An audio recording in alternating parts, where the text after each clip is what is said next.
Welcome to Does It Make a Sound, the podcast where we ask, if an indie band pours their heart and soul into making a record, but nobody's around to hear it, does it make a sound? I'm your host, Dustin Owens, and I'm joined by my fellow volant underachievers and Fall Down Trees bandmates Porkchop Branch and Nolin McAlister. How are you fellers? Doing great. Doing well. Glad to have you with me here again for one last time, I hope. We'll also be joined by a couple of special guests later in the episode, the official backing singers of Fall Down Trees, the Sprouts. In this first season of Does It Make a Sound, we're going through our debut album Night Terrors with one song per episode, and this is the final episode of Season 1, Episode 10, Pigasus. I need like wing flap sounds. There we go. It's a little faster than I anticipated with the Pigasus, but... Hummingbird. All right, well done. All right, folks, go listen to Night Terrors on Spotify, Apple Music, Amazon Music, Tidal, and anywhere you can listen to music free of charge where only really rich people get richer off of it. If you haven't listened to the other episodes in Season 1, we recommend starting with Episode 1, Hand of God. That's a good place to start. And we'll see you in about 20 hours. Like and subscribe to Does It Make a Sound. Please review the show as well. We would really appreciate it. It will continue after the end of Season 1, mainly because we don't have sponsors or anything, so really it's just us that make it go on the air. And we'll just do it if we want to do it. Yeah, the spirit hits us. Follow Fall Down Trees on Facebook, Instagram, TikTok, and YouTube. For feedback, message our socials, or falldowntrees@gmail.com. This show and our music is a work in progress, so any constructive feedback, we love to hear it, and we do laugh when you make fun of us. We are proud partners of Guttersville Records. Cowlick Moon's Shit Kicker is out now. It's awesome. Biscuit's Southern Pine Feel Good Vibes is also out now, and it is also awesome. Brandon Biscuit, Biskit Hammond. Go find Biscuit's new record on all of the streaming services too.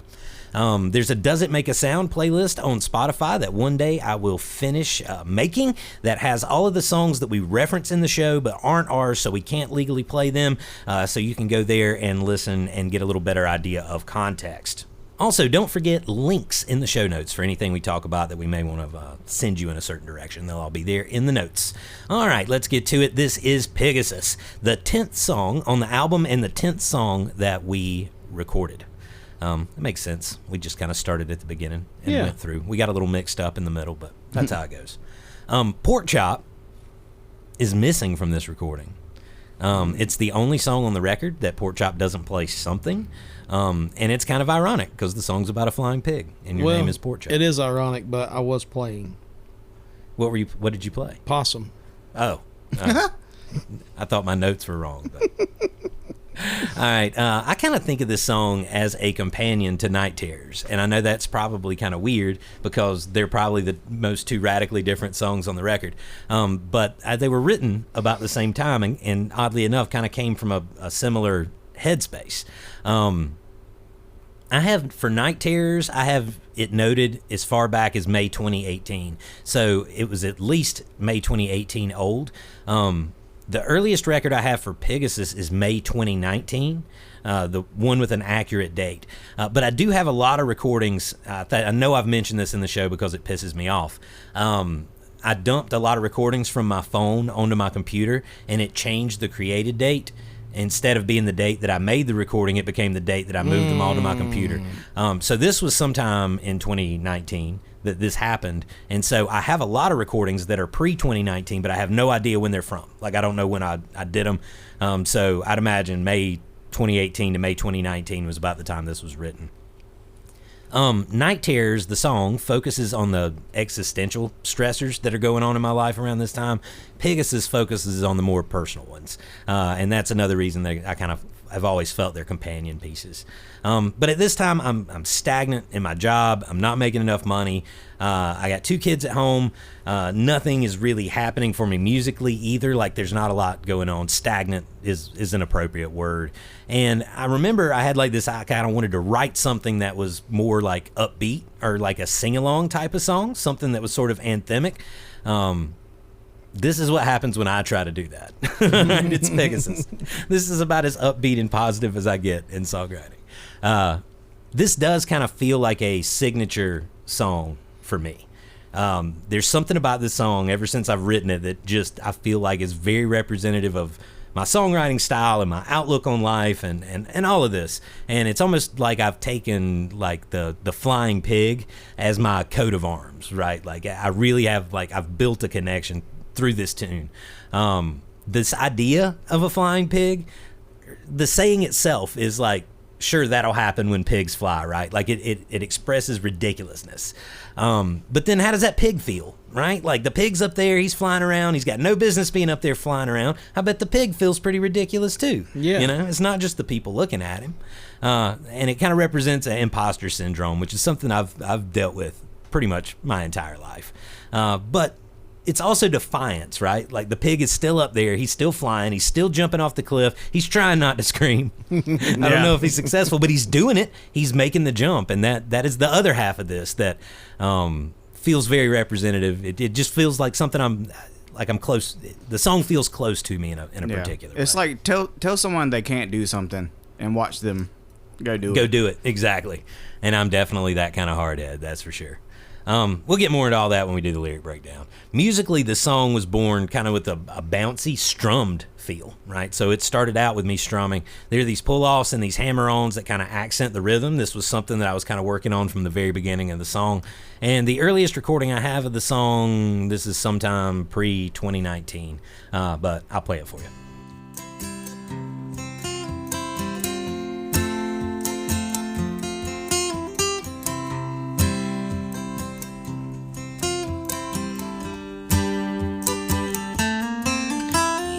Get what you deserve if you don't charge what you're worth. But these days it's hard enough find steady work. What is self-respect in the grander scheme when you gotta feed the kids off that hill of beans? Well, whoever said you had to like what you do has never sat behind a mic for 3 nights with the flu. You strip it to the quick and every job is the same. We're all just trying to make end of the day, and I'm just a pig with a set of wings, rooting around figuring how to get rid of these things. And I'm a victim of fate. I'm a child of divorce, and I'd have been okay if I were born in war. And I'm up here on the edge of the cliff, and I'm contemplating aerodynamics and lift.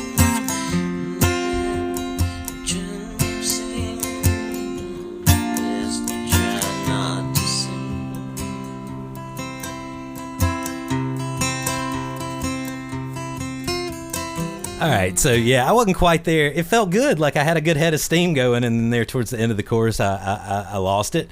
The transitions aren't quite in there yet to go, the between the chords. There's one particular chord in there that is not in the song yet either, which kind of stands out. But for the most part, like it's largely there. I'm still working on the vocal phrasing too, but it kind of came out. You can tell that's what I was going for, is kind of where it ended up. Finding the build for the chorus was also kind of a challenge. That was sort of a big thing. There was something I was hearing there, and I didn't know how to achieve it. So I did finally pull that off here in this next track, also pre-2019 sometime. And I'm just a pig with a set of wings, rooting around wondering how to get rid of these things. I'm a victim of fate. I'm a child of divorce, but I wouldn't complain if I was born a horse. And I'm standing up here on the edge of the cliff, and I'm calculating aerodynamics and lift. I put my faith in the sun, and I stretch out my wings. I get a running start. I try not to scream. All right, so there, the chorus is kind of taking its full form, and the chord is revealed. It is a G13, is what that chord is. G13. Wow. I'm not sure if that's what I was smoking when I came up with it. The song definitely feels sounds like indica heavy. If I had yeah, it sounds like something classified. This is another one of those where I'm like moving my fingers around on the fretboard trying to find a transitional chord, right? Like I started in a G and then I just started picking a finger up and putting it somewhere else and moving my fingers around until it sounded cool. I had no idea the name of that chord until I was prepping for this podcast. I found a cool website. I don't remember what it's called, but say, what chord am I playing? Like put that in the Google and it'll pop up there and you put in where your fingers are and it tells you what the chord is. And there's cool. like a list of 8 different ones it could be based on the context of the song. But G13. G13. It's a G2. It's a G2. Okay. You think about an octave is I don't want to think about octaves. octave is 12. A second is a second.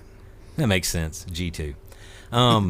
Nah, you're more right than I am. I don't know, man. I just typed it in a website. Usually, for a song to be good, I feel like it needs a hook, right? Like, and when I say hook, like something that catches the audience's attention, something that makes the song kind of unique. It can be lyrical, it can be melodic, it can be musical, or a combination of all those. The more you have in there, the better the song is, right? Like, I really think it has to have something though that kind of makes it stand out. In Pigasus, I think one of the big ones is that chord in the chorus of the song and the way that it builds. In that recording I just played, I'm kind of trying too hard to build dynamics. Like I start like doing big strums right there. Eventually I figured out it's just the chord.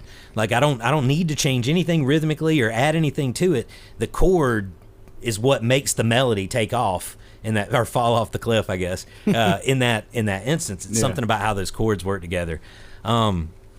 With this initial arrangement of the song, I also had a bridge already built into it, but it was supposed to have a guitar solo over it, and I recorded the guitar solo. So I did the thing where I play the song in the background on something and then play the solo and record both tracks on my phone. Poor man's overdubbing. Yeah. So here is the guitar solo that I wrote way back when for Pigasus.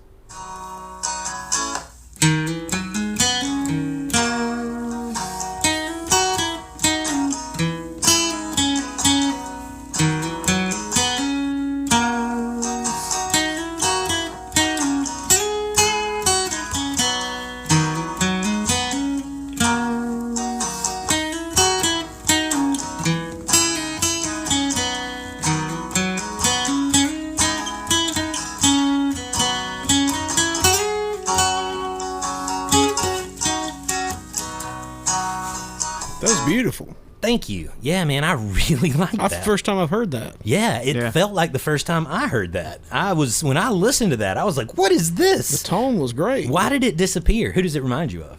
Anything jump out? It reminded me of something, but I couldn't place it. I think it's Dickie Betts all day. I don't can- know I like can what see song. There's probably some licks that are copped from a Dickie Betts song somewhere, but either way, it's his influence like all day. Like it's got that sort of sing-songiness to it. I didn't know I could do that. I don't know why I never did it after that. It may have made the record if I remembered it, right? Like, but the harmonica does fit the concept of the album. I wrote a harmonica solo that I think is pretty good for it too, and the instrument tells its own version of the story. But I've been thinking about with this song, like maybe doing another version of the song, and putting it out like a single. Yeah. I call this like the Blue Sky version, you know, but doing something that leans a little bit more in a country, southern fried, southern rock direction. Weren't we like contemplating that? Like it doesn't need really anything else. Right, absolutely. So yeah, maybe we do a Pigasus Takes Flight version and the guitar solo built in and a little bit more upbeat, release it as a single. I've been thinking about that. There's also a little hitch chord in there right before the bridge. I guess it's a major 7th chord, right? Like it drops down from your 1.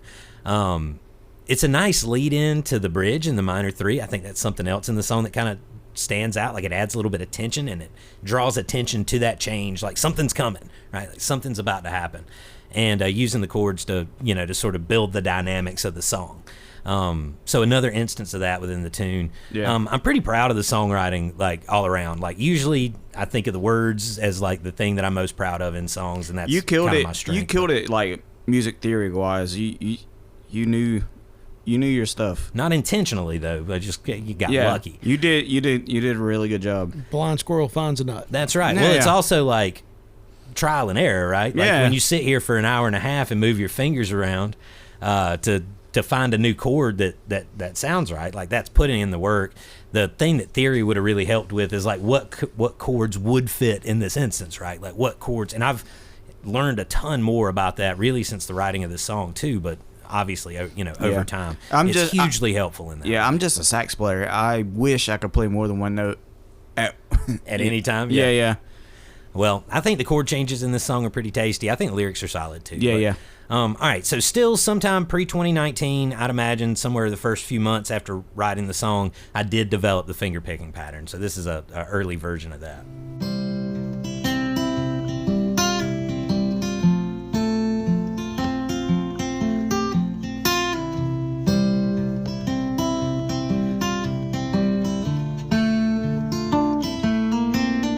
If I was meant to watch my mouth, it wouldn't be on my face. I've been awkward in love, I made my share of mistakes. The more foolish the man, more convinced that he's right. Sometimes it takes a fool to try to show us a lie. So yeah, the finger picking is a little different there. It's kind of got like a country lope to it, right? Mm-hmm. Like it definitely isn't where it landed. I think we all, or you and me in particular, Porkchop, kind of lean in that direction when we're first starting out with something. There's going to be sort of a familiar feel. I'm also in this recording and writing the song pretty early in my finger picking journey. So even with the lope, the flourishes kind of make it more complex than the basic Travis picking that I was trying to figure out at that point in time. It's about as complex as I could get it this time. I'd imagine I had to work really hard to even be able to play it.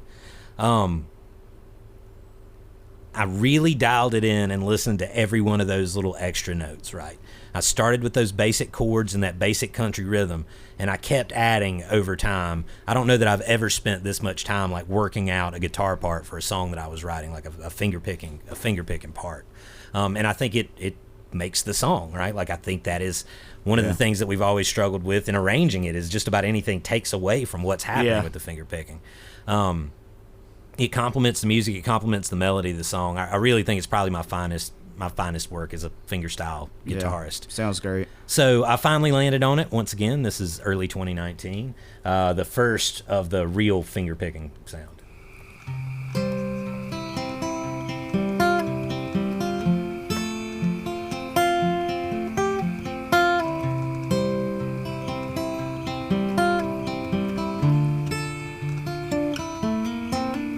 Never get what you deserve if you don't charge what you're worth. These days it's hard enough to find steady work. What good is self-respect in the grander scheme when you gotta feed the kids off that hill of beans? I believe you had a cigarette in at the time. Yeah, you can definitely tell when I'm singing with my lips clenched around a cigarette. And the cicadas humming in the back. Oh, yeah. I mean, it's Beautiful. almost Norman Rockwell in. Just It is. imagine me sitting out on the porch, acoustic guitar, midnight, 90% humidity. Yeah, surprised the cops didn't come. Probably did. No, Nolin, once you're a grown adult white male that owns a house, you can do just about anything you want and they leave you alone. I don't know about that. Yeah, I don't either. I strike that from the record. That sounds like a fairy tale. All right, so anyway, the rhythm by that point in time is completely broken out of the box, right? Like there's an airiness to it, like the guitar is kind of floating, like the lines are sort of moving through the clouds.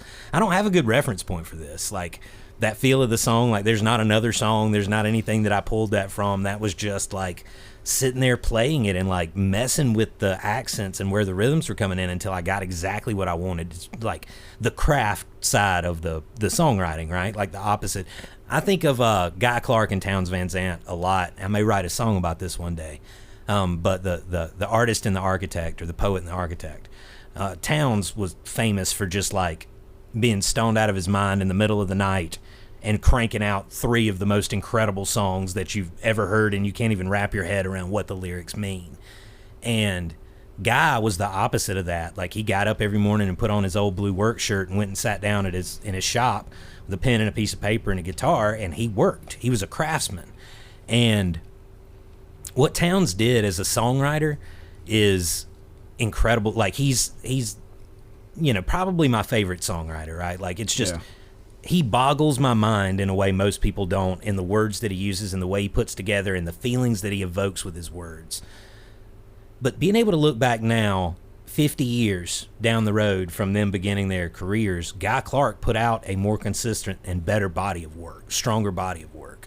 And so there's so much to be said, for each side of that, each side of those processes. And I've worked not to their level by any means, but in both of their ways, right? And I think this is really the Guy Clark part of what I do, and I really enjoy it. And I think I'll become more of the craftsman as a later songwriter than when I was younger. And I write a lot less songs now than I used to, right? Used to, I would put out, but I would write 30 songs a year, something like that. Now it's like 3, maybe 5. But the quality is there, and and what I'm able to express, not just the quality of the song, but also like how fulfilling it is for me. And it's something about that work and constantly working on it and dialing it in and fine tuning it. Also worked out a nice pattern for the bridge. Here it is.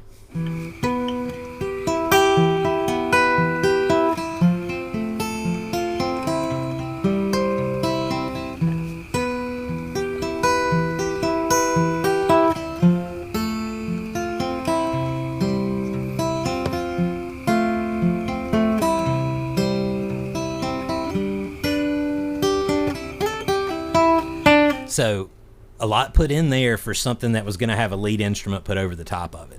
I think it's really nice. It kind of calls back on the pattern from the chorus. But this is probably the point where the guitar solo disappeared, if I had to guess. Just this idea, all right, now I'm working on this song. It's like a solo song. It needs that, it needs the harmonica over the top. It's got this beautiful finger-picking pattern. I don't want to lose that to try to pull off a guitar solo at some point in time. Yeah. So by this point in time, you can pretty much call the arrangement complete. That's pretty much what it ends up being. Let's see here. By the first dated recording I have of the song, which is May of 2019. So here it is. This is from May of 2019, an actual date. Pigasus, Home for Harp is the name. Cleverly titled.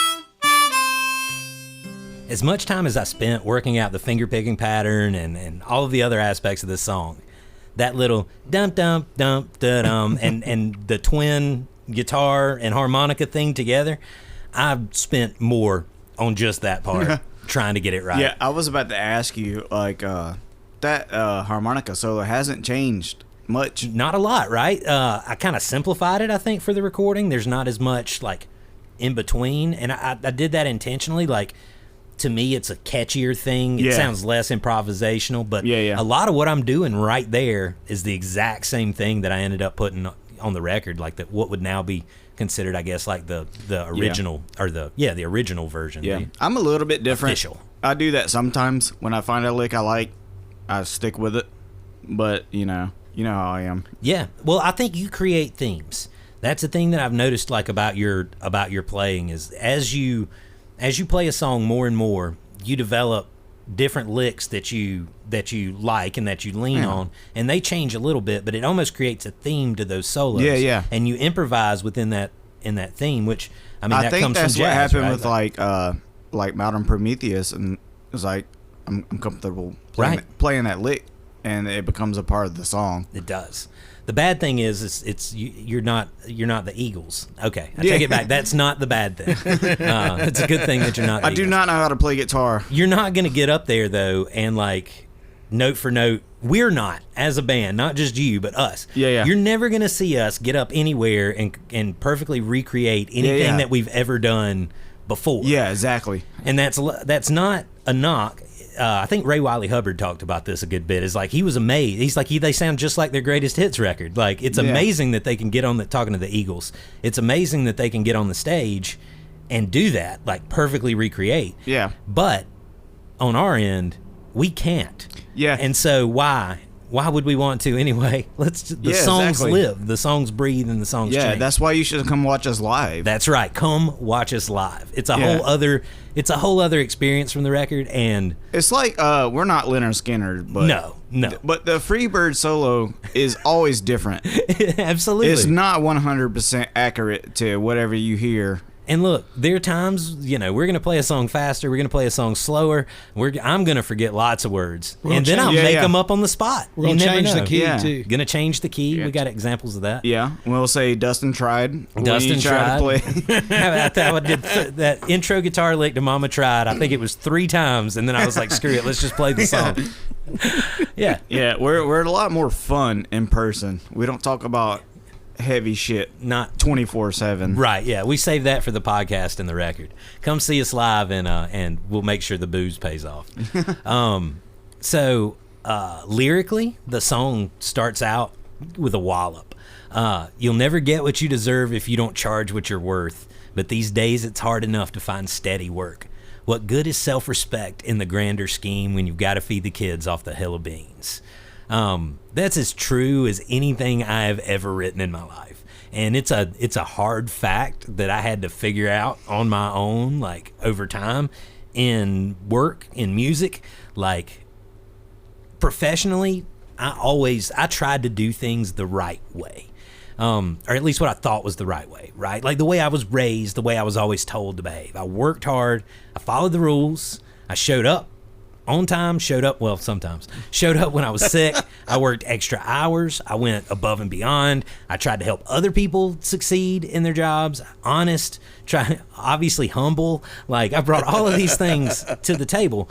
But the truth is, those are just as much, those lessons that I learned as a kid about hard work and paying off in the end was as much of a fairy tale as Snow White or anything else, right? Like, those aren't the way you find, that's not the way you find success, at least in what I've seen in my life. The hard truth, it's the thing that nobody ever wants to say out loud, they don't want to talk about. It's that success has nothing to do with your ability or your work ethic.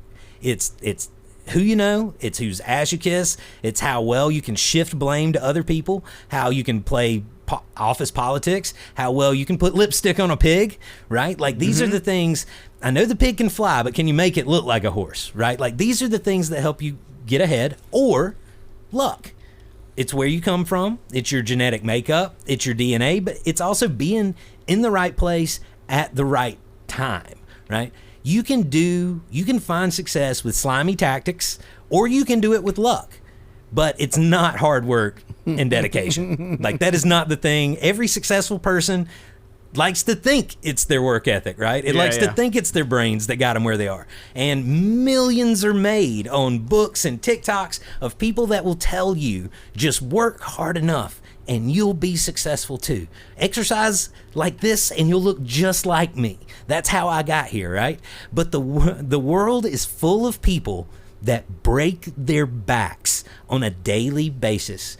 Good, honest folks that do everything the way that they've been told and the way that they think that is right, and they still can't pay the bills. That is the vast majority of the people that live in the world.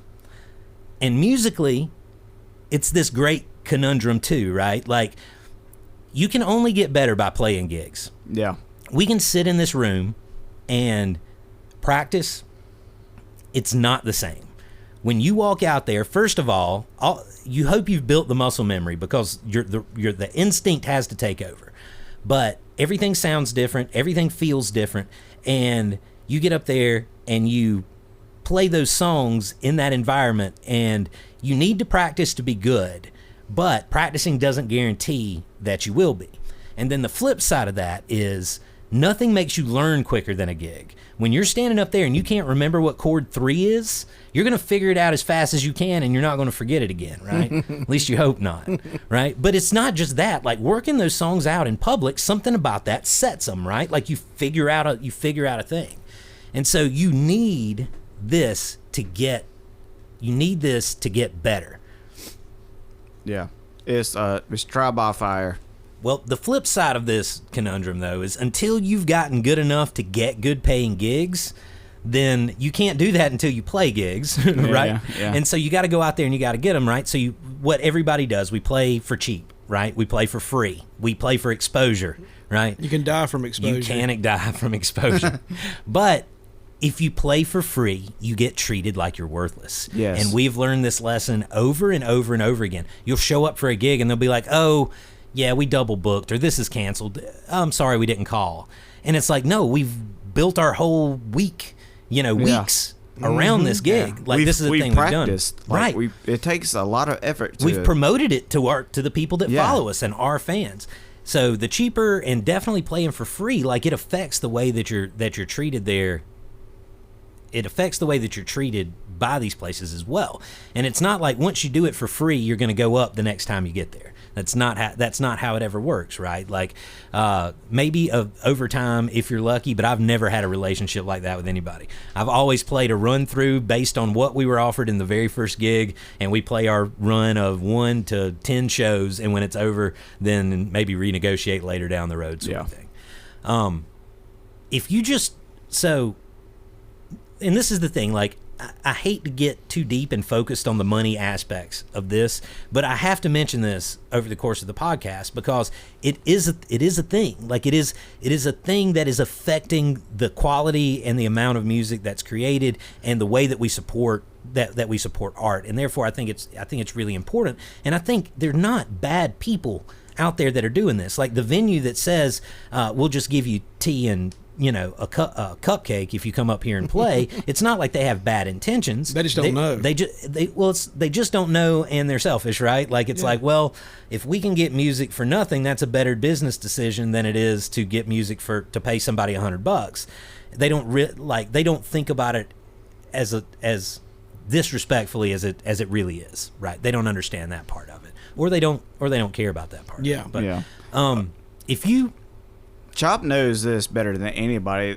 He gigs with his bluegrass band all the time, and myself, I've played gigs where I get $1,000 per gig, right? And so it's very, very disrespectful. Yeah, and when you go out and you say, like, we'll play for $100 a person, and they say, what if we give you 50? Mm-hmm. Like, that's also like, just don't hire me, bud. Like, don't like that. That is also a disrespectful thing. And look, we've been on the opposite side. We want to play bad enough, we take it. Yeah, right? we'll take it. We want to get up there. We want to play the gig. We're going to make some money and tips too, and we'll work the room. Yeah. But it's a lot like dating. But then you show up and you play the gig and nobody's there. And then they're like, why didn't you bring your crowd? And I'm like, why didn't you bring your crowd? That's the whole point of us playing the gig, is to entertain your folks, right? And most of the time, it's our crowd that's there. That's making them money. Absolutely. And it's like, where are all the other people that would expand our crowd and that we can play to? Yeah. So, anyway,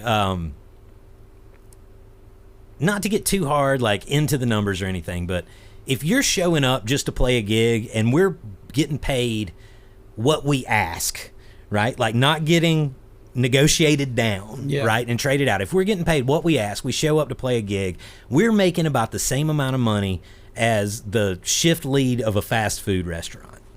Like, that is us getting what we're asking for. And it's not just the 3 hours that we're up there on the stage. I would do that part for free. Yeah. Right? Yeah. Like, that's the fun part. But it's 3 more, setting up and tearing down. It's the traveling. Then there's the expense. It's instruments are insanely expensive, like insanely expensive for a good quality instrument. Even harmonicas are like $100 a pop. Yeah, right? do not get me started on saxophones. Mm-hmm. When we start, I was going to say, then you add on top of that, if you have to provide your own sound. That's exactly right. Another sound system, and you're constantly spending more money on it, right? It's microphones, it's cables, it's stands, it's strings, it's pads, it's reeds. Like, it's all of this stuff over time that you're constantly having to buy. None of it is cheap.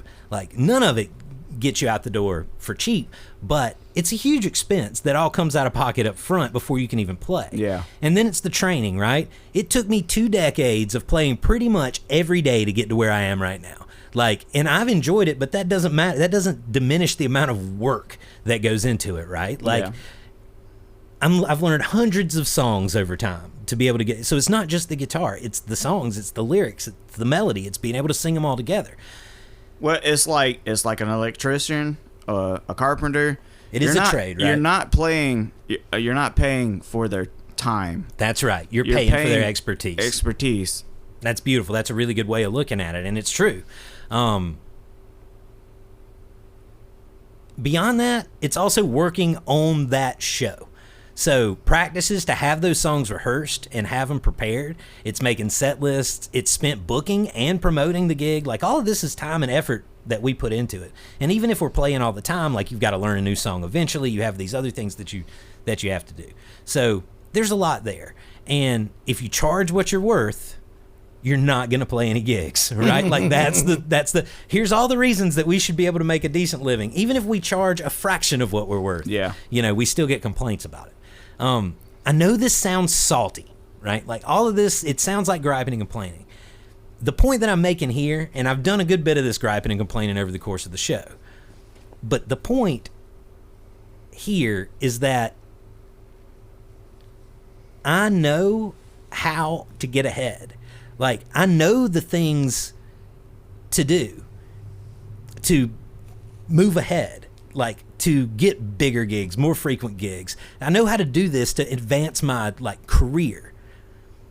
It's not character and hard work. I also know that too. Yeah. But I'm not going to, like, compromise that part of it for anything, and I'm really proud of that.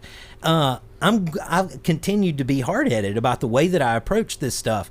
And a lot of people would say, well, you're shooting yourself in the foot. But to me, I'm making a stand, right? Like, to me, I'm proud of this fact that I've stood up against, certain things.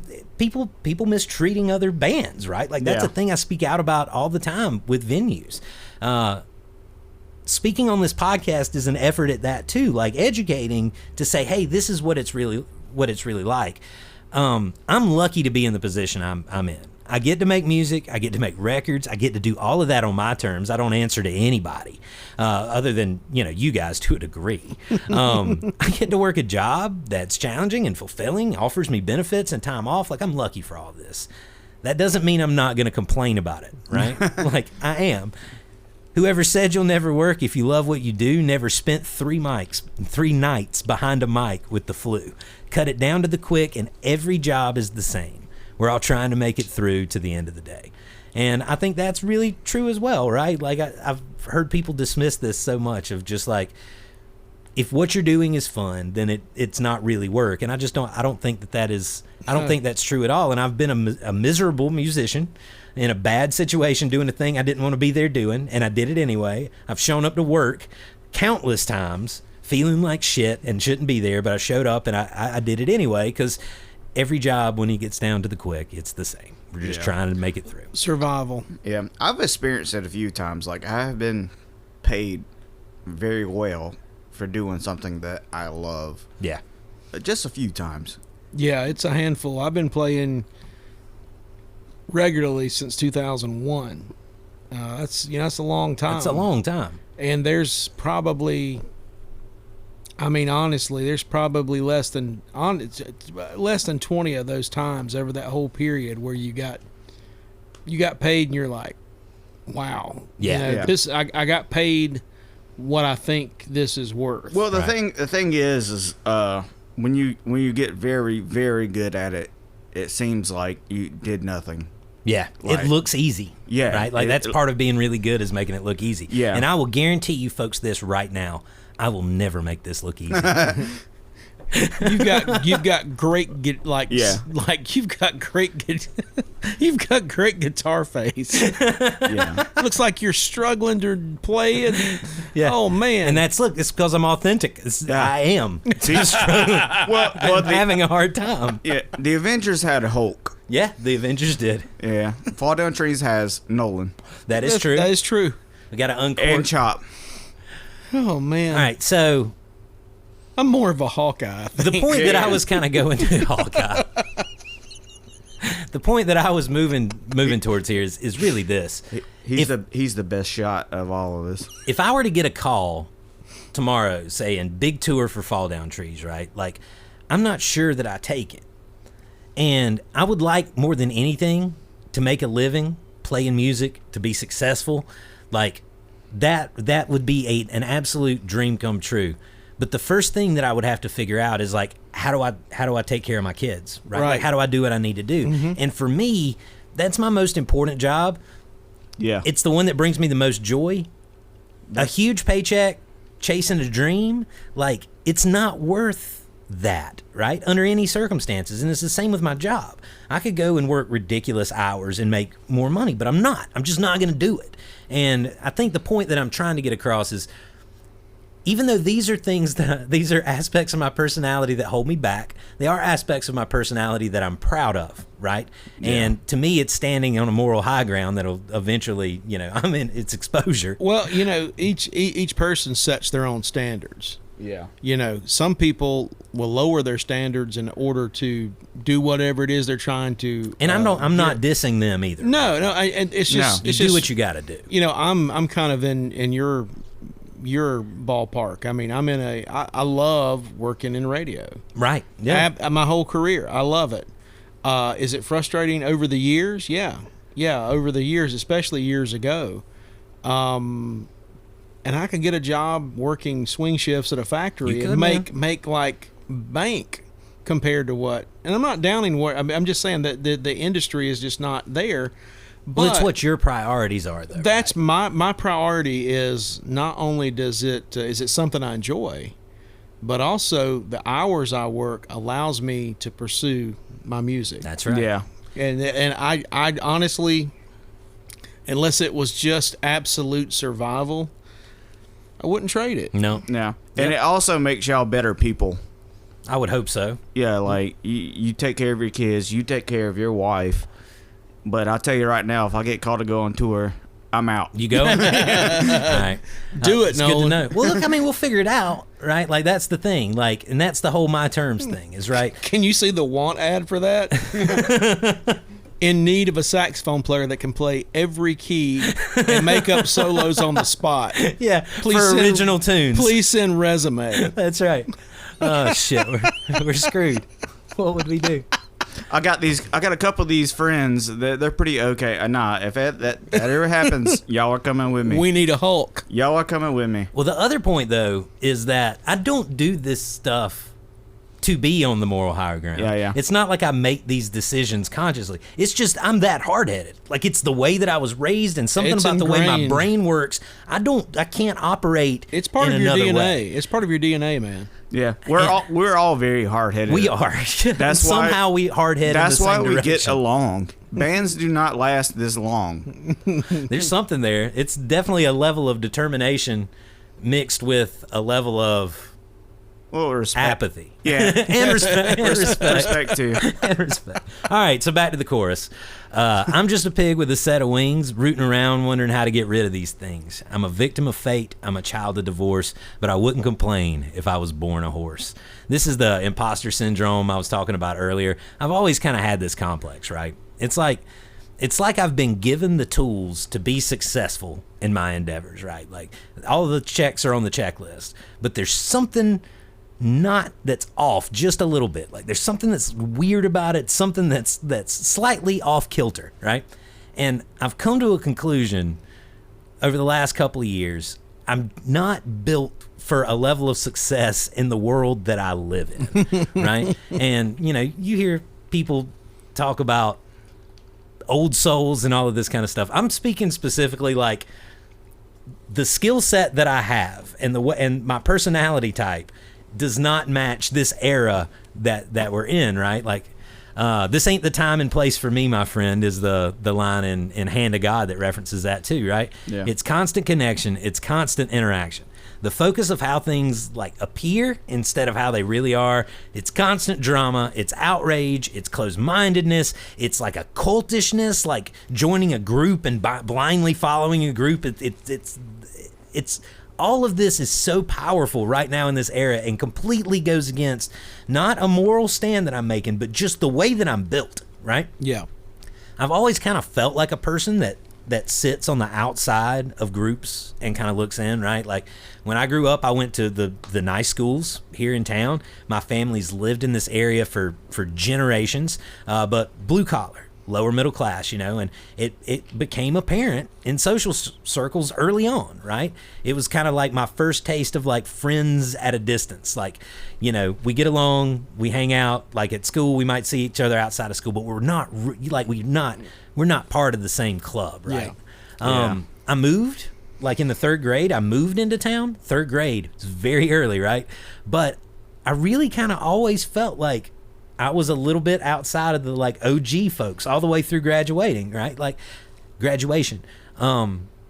Like I was a little bit outside of that circle, even something about just like I did that first year when I moved here and I didn't really know anybody. Yeah. You knew my brother. I did know your brother. Yep. I don't know when we started going to school together, but it was early. It was at least McCants. Yeah. Y'all were the same age, I think. Yeah. Same year.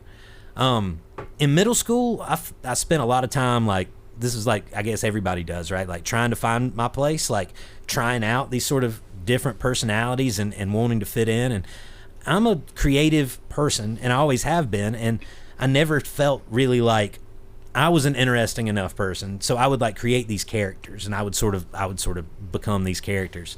But it didn't work, right? Like that's not an authentic connection with a person. That's not like a real way to like build a relationship, as if you're lying about who you actually are. Mm-hmm. And it always still like felt like I was on the outside of the circles, or like a kind of like a specter moving between them, right? Like it wasn't like I was excluded in any way. I knew everybody and got along with everybody, but I just never like built a close connection. In high school, like I know I talked in earlier episodes about my grandparents' car accident. I did find a group of friends that I really got along with, and they were like hippie type guys. I actually went to a different school here in town, Yeah. And I wore that hippie badge for a really long time, the long hair and the Birkenstocks and the cut off cargo shorts and tie-dyed t-shirts and all that good stuff. And to a degree, like I still do. Like a lot of that stuff is held with me through the years. But this is also like the same time I start to expand my horizons with music and movies and books, and I like really start to push out into discovering things and ideas that I'd never heard before in my life, And it didn't take me long to figure out that the stuff that spoke to me didn't speak to most people, or at least most people that I knew, right? And even if it was like music artists that we had in common, it's why I liked them, or the songs that I liked weren't ever the same, I remember going to Bonnaroo, right? This would have been like 2006. And I thought I was going to find my tribe, right? Like I thought I was going to get there and just be surrounded by all of these people. We were into the same kind of music and same, similar personalities and how we felt about politics and the world and all this kind of stuff. And it was almost the opposite. Yeah. It's like I got there and I realized I had nothing in common with just about anybody that was there, right? Like I was there, I wanted to absorb the music. Most people were just there to party, right? And people passed out on the ground everywhere. Having conversations with people, like the things that I like to talk about didn't seem to match up in life philosophy. I wasn't a stranger to partying. It's not like I was some pure kid there. I was as wild as anybody, but it wasn't the thing there that was making me happy. I wanted to see the bands, right? And after Bonnaroo was over with, like I came back, I got rid of all of my tie-dyed t-shirts. I shifted to like black band t-shirts, and eventually moved into whatever the hell I am, whatever my stylistic choices have been for the last 15 years. Not just listening to music, but playing music the same way too, right? Like I've never had an issue finding musicians, but we never seemed to like line up on what type of music we wanted to play. And my interest in writing always turned people off. Playing cover songs, getting gigs, like that stuff never interested me. And that's one of the reasons we've always gotten along and have been able to stick around as long as we have. And it's the reason we're a three-piece, right? And haven't tried to expand, is like we figured out that most people, their goals and ambitions and what they just enjoy doing is different than ours. And that's okay, but it does make it difficult to like bring people into the circle. Yeah, 100%. I quit playing music for a good while. I don't know if y'all have, but I never have, but I've quit playing out or playing with bands for sure. Yeah, same way. But I just one day I just said I can't quit. I gotta keep doing it. It's the thing that makes me the most happiest. Right. and I got to keep doing it. I had a guy comment on a video or something on YouTube. This has been a long time ago, but I'll never forget this comment. He was a fellow musician. And I posted a video of me playing or something. And the comment was, "Keep going, Dustin. Never quit." And I was like, what the hell? No. Is it that bad? Like, because that sounds like you're kind of quietly telling me that I should probably take some time off, right? Listen, this is what I tell that same thing to everybody. So people that are, they're not professionals. They're not. It's a hobby that they love. Y'all keep doing it. Keep going, right? Yeah, keep going. Well, my thing is, I don't have a choice, right? Yeah, like exactly. I guess if I got rid of my instruments, but that would drive me insane. Like, yeah, exactly. The value that I find in it and what I consider success isn't what other people consider success. No. But sitting here this past Sunday and playing for about 8 hours straight because I was so desperate to do something, I learned 3 new songs. That's success. Like that, just the ability to sing a song that I love. I just sang them to you guys just a minute ago, right? Yeah. To be able to just sit down and play a song that I love, and I couldn't do that a week ago. Right? Yeah. That is the coolest thing in the world to me, and that is the high that I chase. Right? Like that's the biggest one, and I couldn't get rid of that if I wanted to. I post a lot of me just playing random stuff on saxophone. One thing, because it's a saxophone, you don't see that much, right? For sure. Know? And but one thing, I love it. I always say that I do it to spread joy and love and whatever else, but basically it's because it makes me whole. Yeah, it makes you whole. That's the best way to put it. I, for one, suffer from what a lot of people would call a lack of talent. But I think really, like, my thing has always been, like, I started late, right? Like, Yeah. I had a girlfriend give me a guitar when I was 19. I'd had a guitar before. I never took lessons or anything, never learned much. I had a banjo, never did much with that. I took piano lessons when I was really young, but she gave me a guitar when I was 19. And then she broke up with me like 2 months later because she never saw me. Like, I just completely disappeared into it. Something clicked, right?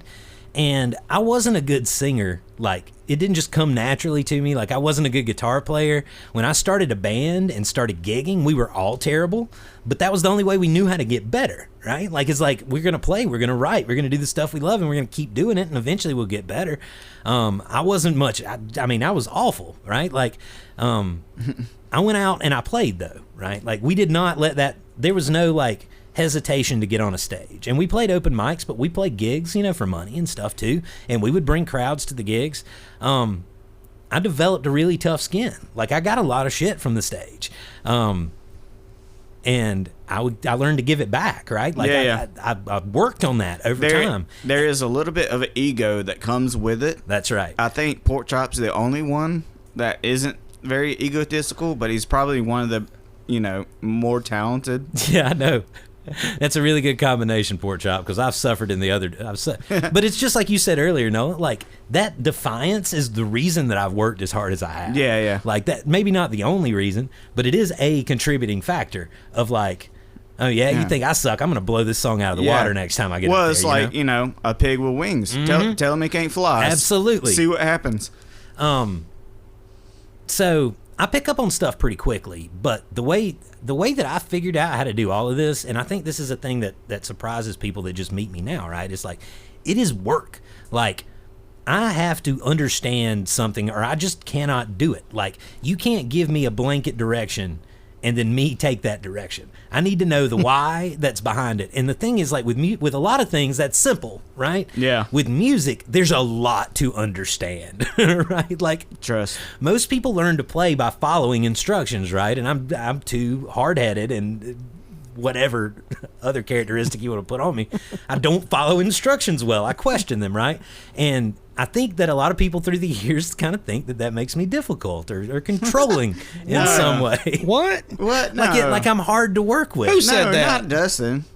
But tell me who said that. I bust my ass though, right? Like, I work incredibly hard, not at my jobs, but at this thing that we do. Like, I don't half-ass anything. Like, I know that's frustrating for people that are around me, right? But it has allowed me to advance and play at a level way beyond my talent. Yeah. It's still not the same, right? Like, I still can't, like, I would love, like, collaborating with the Guttersville guys, right? And it amazes me how quick they come up with stuff and can throw stuff back. And Nolin, you do the same thing. You do too, Chop. I don't work like that, right? Like, if I'm going to, but like, Porkchop wants us to play one of his songs, and I'm like, oh shit. Now, instead of me showing up completely prepared at practice to teach them how to play a thing, I'm going to have to try to figure this out, right? Yeah. And I don't have that safety net of, well, I wrote the song, I can play it how I want, right? Sometimes I steal Porkchop songs and rewrite them. Yeah, which which I'm perfectly fine with. That's me, like, chasing the safety net. But if you give me that song, you give me a sound recording of it, when you show up at practice next week, I'm ready to go. Yeah. Right? Like, I know the ins and outs. I've got ideas and things that I want to do. It just takes me a lot longer, I think, than it takes most people. And that's like trying to join other bands or collaborate with people. I've had that same imposter syndrome. The songs that we like aren't quite exactly the same, and my choices are weird, and the way I write's kind of weird, and I don't learn things the same way. Yeah. Why I can be very frustrating to deal with. It's like, do you got it? Yeah, I got it. Yeah, that is frustrating. Especially not from an engineer's point of view. It's actually fantastic, but from a fellow musician's point of view. I kind of like it. There's at least one person that's got it in this group, you know? That is good. It's like no matter what, Nolan's got the song, you know, and then we can build around that and figure it out. There's also this thing that I think holds us back or holds me back. Like, I'm a gregarious introvert, right? Like, I think this is like one of the most frustrating conundrums that God could have come up with, right? Like, I'm good in a crowd. I'm a good speaker. I'm pleasant enough and can get along with people well enough, but it absolutely drains me, right? But same here. Every job that I've ever had, every hobby that I have ever had seems to be better suited to extroverts, right? Yeah. Like, that's what my interests are. That's where my skill set has led me. And I get myself in these situations with the pig with the wings, right? Where it's just like, God, this is killing me. Right? Yeah. Where other people, I think, would feed off of it. You know, it's funny you said that. Nolin and I were coming over today to record the podcast, and we were talking about something very similar. You know, that I mean, we kind of feel that way too. You know, that we can when there's a crowd around, we can do what we need to do to fit in and talk and do. But I'm really, you wouldn't know it, but I'm really an introvert. Well, that's what I get all the time too, is you wouldn't know that about me, right? But that is a way for us to control the situation, right? And like, I think that's one of the reasons that I will, even though I hate myself for it when it happens, like, I will draw the attention to myself in a time where I don't want to do that. Like, I would love to go hide in the corner, but I draw the attention to myself, so then I'm in control of the situation. Yeah. I don't let that stop me in any way, and never have, though, right? Like, it drives me. It fuels my work ethic, my creative output. It's like the Winston Churchill thing with his stutter, where he would just work so hard and became this incredible orator because he worked and practiced so much, because he was self-conscious about his stutter, right? Like, once again, not at the level of Winston Churchill, but I can be inspired and draw some loose connections there. You know, I might be a pig with wings, but I'm up in the air just like all the horses, and I don't give a damn what the horses have to say about it, right? I think it's a driving force. And I'm standing up here on the edge of the cliff, calculating aerodynamics and lift. I freaking love that line. Like, calculating aerodynamics and lift. Like, it fits the meter of the song perfectly, but it's these multi-syllable words not many people would try to, like, fit into a song.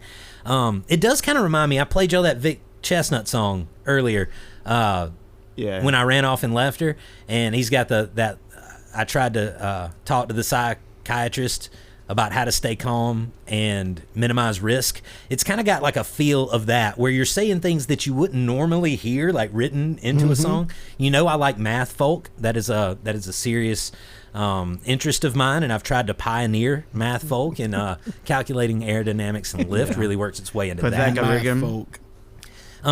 It's also the kind of line that, like, perfectly exemplifies the theme of the song, right? Like, it's like a normal song, but there's something a little weird about it, right? Yeah. Like, there's something just a little off.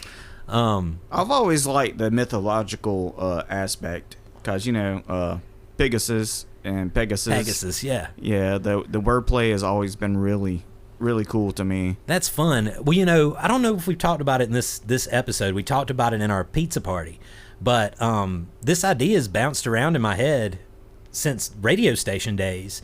There used to be a little pig, a little winged pig. Now, Porkchop and I were both called Porkchop at this point in time. Yeah. He was Porkchop, and I was Porkchop 2, which is an awful thing to call a person. Yeah. And this little solar-powered winged pig, where his little wings would bounce, sat there on the desk. Yeah. You said this. Someone. I've already done this. Someone gave it to me as a gift, and I put it there in the studio. Yeah, I don't know if you've done it on air, but I've heard this story. We talked about it at some point. Yeah. So yeah, like that's sort of been there for a really long time.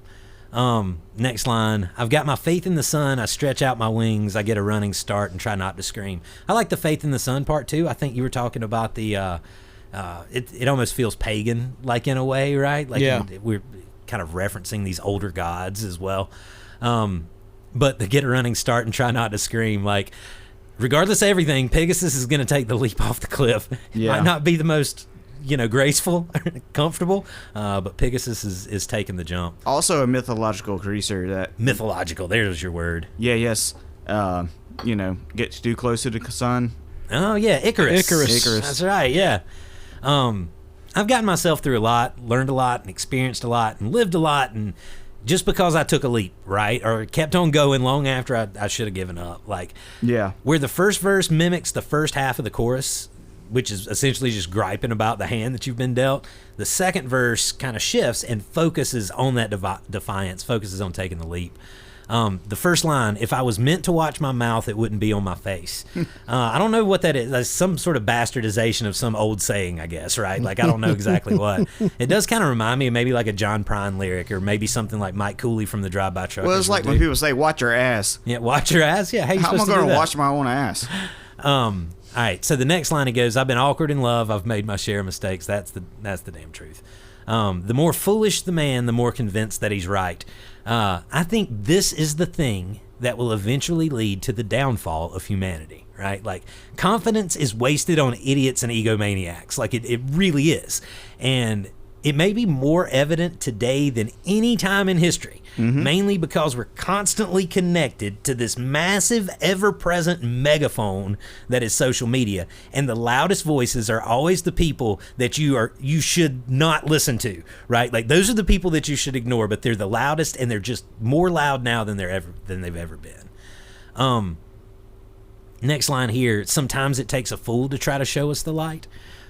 This is also true, right? Like, you have to be foolish on some level to push back against the status quo. But I know where this came from. This is also a reference to court jesters. So court jesters were one of the few people that could actually speak truth to the king.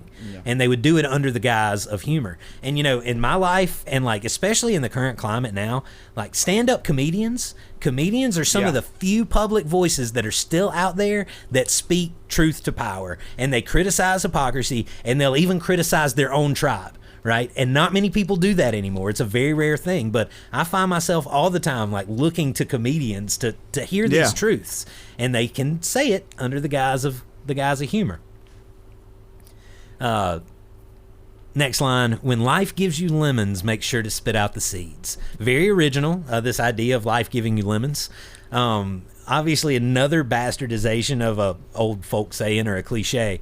There are lots of sayings about lemons. Do y'all have any particular favorite ones? No, 'cause I'm a weirdo, so I'll just eat them. See, well, when you eat it, spit out the seeds. See, I really like that line because, people forever, and I know they're trying to be helpful, but when life gives you lemons, make lemonade. Right.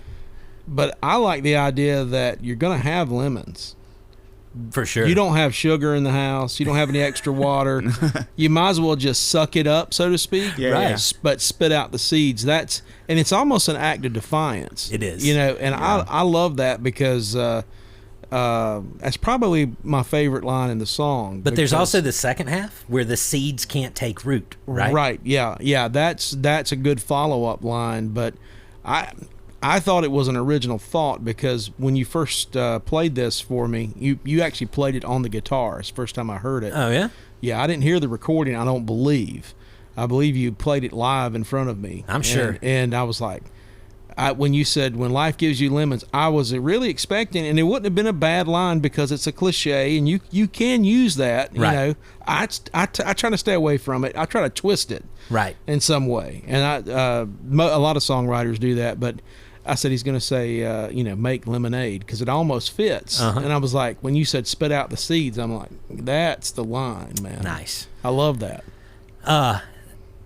If you want to make a point, you better make sure it bleeds. How often do we get to give a piece of our minds, and how often do we get to prove that pigs can fly? I had somebody tell me one time that they hated the pigs can fly line. They thought it was like too on the nose for the song. Like that was like they should have figured that out by that point in time. But to me, that's the climax of the song. Yeah, right? I love it. All of the downsides to being a winged pig, but in the end, we're lucky. It's a greater success for the pig to fly than for the horse, right? It's a thing to be proud of, and you still get to fly. Yeah. Like you're still up there. It's a great point. You know, it's very relatable to a lot of people. And when you get the chance, you take the chance, right? Like that's something I've had to work on a lot through the years. I'm a passive person, and I like to plan in advance. But sometimes, man, you gotta you miss 100% of the shots you don't take. That is Steve Carell playing as Michael Scott, quoting Wayne Gretzky, if I'm not mistaken. Yeah, I think that's a Wayne Gretzky quote. But speaking of, it is definitely a Wayne Gretzky quote. Speaking of Scots, the song also holds the distinction as a song that's most often received the response from my bandmates, maybe you should just do this one by yourself. Yeah. Here's a clip of Scott Glenn during a Dusty Scots practice trying to convince me of this very thing. Man, I mean, how much listening to it, I could, just sit out and let you play it because it's great the way that you do it without anything, Well, like it doesn't solo set, so it doesn't need anything, but I like it. I don't know how many times I've heard that response based on that song, right? Like, how many times have we come to that conclusion? Maybe you should just do this one by yourself. Yeah. Obviously, one major time that we'll talk about in a few minutes, but we always struggled arranging this song live, like always from the very beginning. And the big thing is the rhythm and like the picking of the acoustic guitar is unusual, right? Like it's not normal. Like it's not a common thing that you would run across.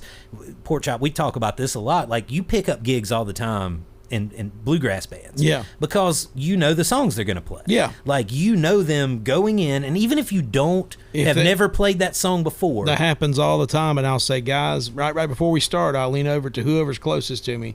What's the chord pattern? Is it a 1-4-5, 1-5-4? Does it have a minor? Is there a bridge? What key's it in? Yeah, if you give me that, most of those songs in that style, unless it's something really outlandish, it's not a pattern, but there's a style to it, and you can fake your way through until you figure it out. And you've probably heard the song before too, right? Like or something like it. Yeah.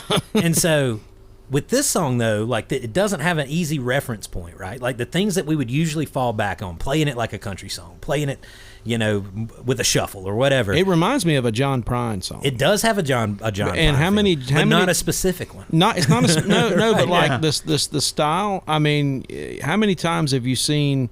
Which you and I, we didn't go together, but we went to see John Prine at the same show. That's right, Jason Isbell opened. Yeah, and there were several times in that show where he did songs.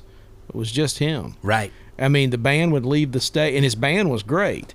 And there's certain songs that lend itself to the band, and then it would just be him. And those were really great. And they're heartbreaking, and they're thought provoking. And there's something. It's not just because he's by himself. It's the way he's picking, right, along with the lyrics and the presentation. And I kind of get the same feel from this. Well, because that rhythm is so weird, like it's hard to be sympathetic, like with your playing, without the rhythm shifting a little bit, or without drowning out the finger picking. I mean, if we tried it several times, and it was difficult for me because I would tend to slide back into a country feel. Well, look. Why don't we play him a few of those times we tried it? Here's a version from September of 2021. This is just me and Scott. This is what we were working on before the clip that I just played you. So this was from the Dusty Scots band in September of 2021.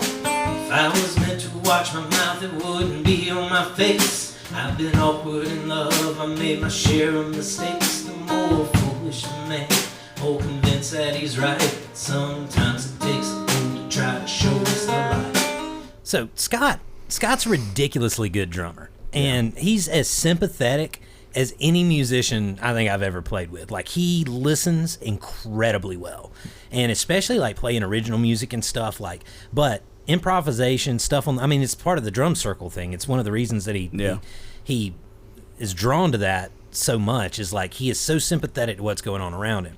He's really well read. He will discuss ad nauseum the different rhythms and techniques from around the world, you know.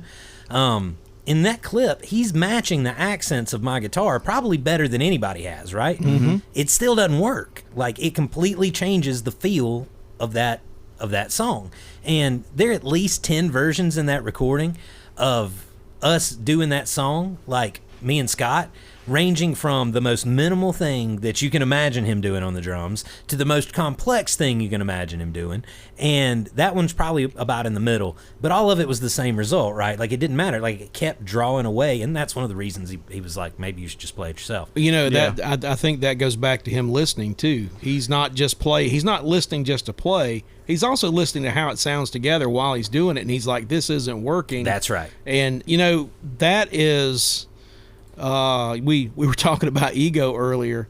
For a musician to say, I don't need to play on this one. Yeah. That's a lot for some people. Now, I think it is. That's what strong musicians do. And we've struggled with that in bands for years, right? It's like telling somebody maybe you should sit this one out. Yeah. That's, as a musician, you're like, well, that's boring as hell. Like, what am I supposed to do? We've been playing long enough and we know each other, and we know that it's not from a place of like jealousy or it's like, this is for the betterment of the song. Plus, there's a deep, like, underlying laziness that lets y'all say that's less miles on the engine, but I'm still making the same amount of money. So I'm gonna go over here and sit down and get something to eat. Just let me know when you're ready. Yeah. All right, so here's one from when Chop and I started doing this. So this would have been in 2022 with Bradley, like the original incarnation. It's not when you and I started. I'm sure we did this well before this, but this is from the original incarnation of Fall Down Trees with Bradley Webb on the guitar.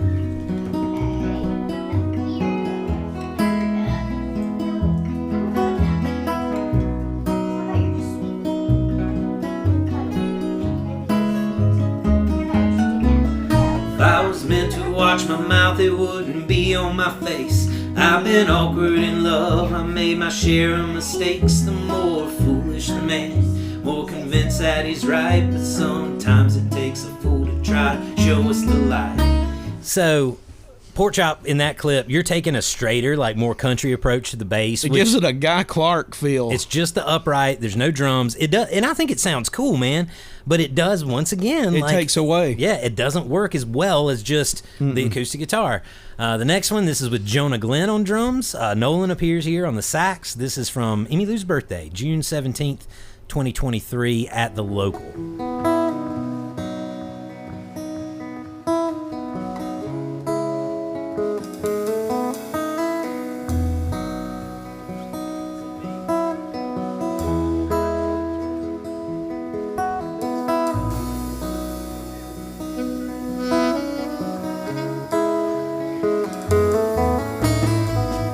You deserve if you don't charge what you're worth. These days it's hard enough to find steady work. What good is self-respect in the grander scheme when you gotta feed the kids off that hill of beans? Whoever said you had to love what you do never spent 3 nights behind a mic with the flu.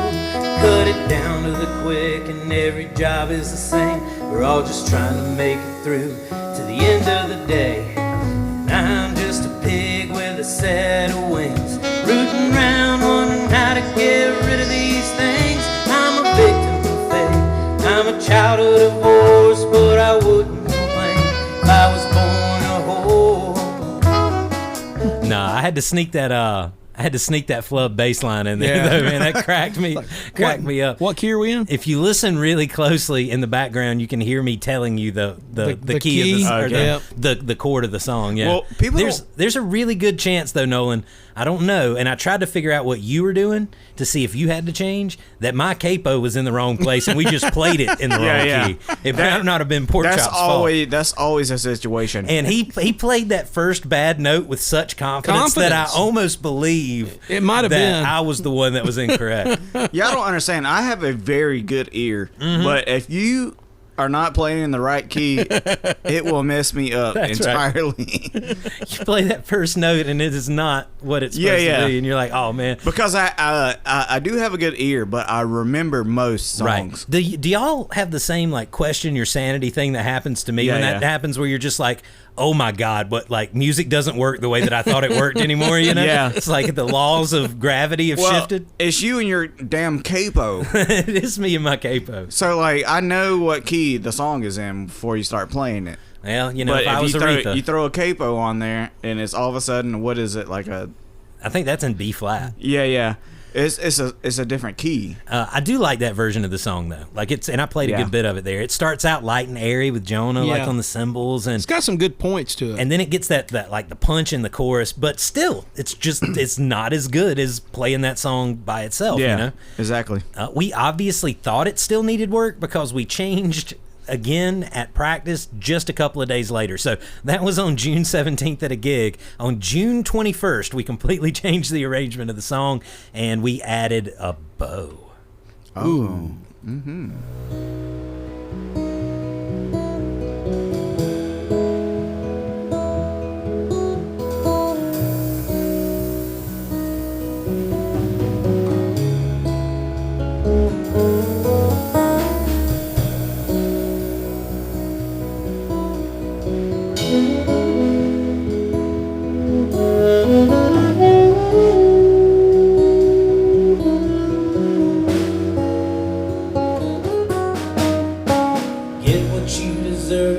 Charge what you're worth. These days it's hard enough to find steady work.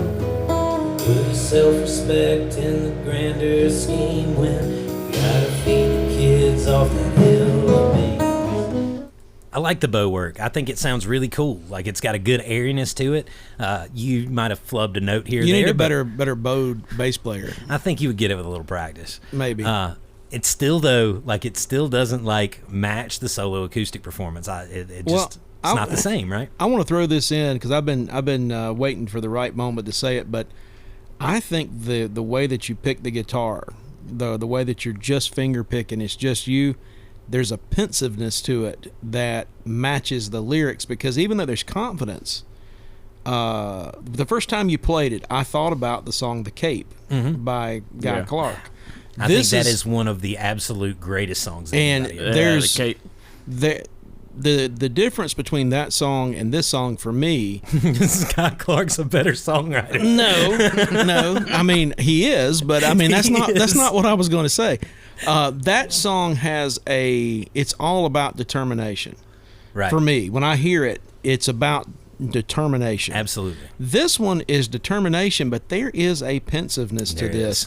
You know, I hope I don't scream when I jump off the cliff. That's right. And I think the picking pattern, I'm not a guitarist, but I think the picking pattern and the way that it's played, you're a little bit apprehensive about getting to the cliff. I think that and you know, I tend to look at music sometimes way too deep, like I do a book or anything else.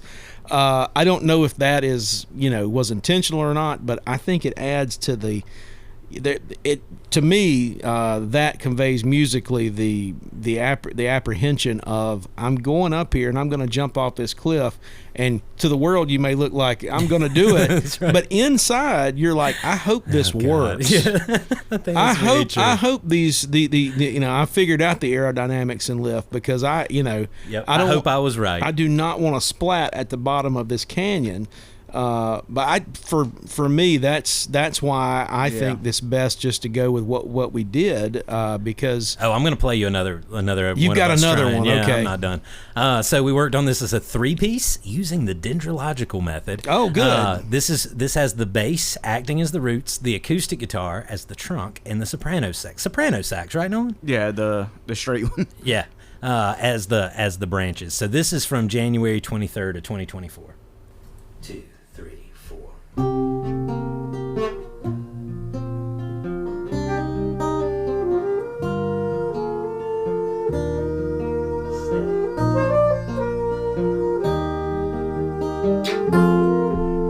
Never get what you deserve if you don't charge what you're worth.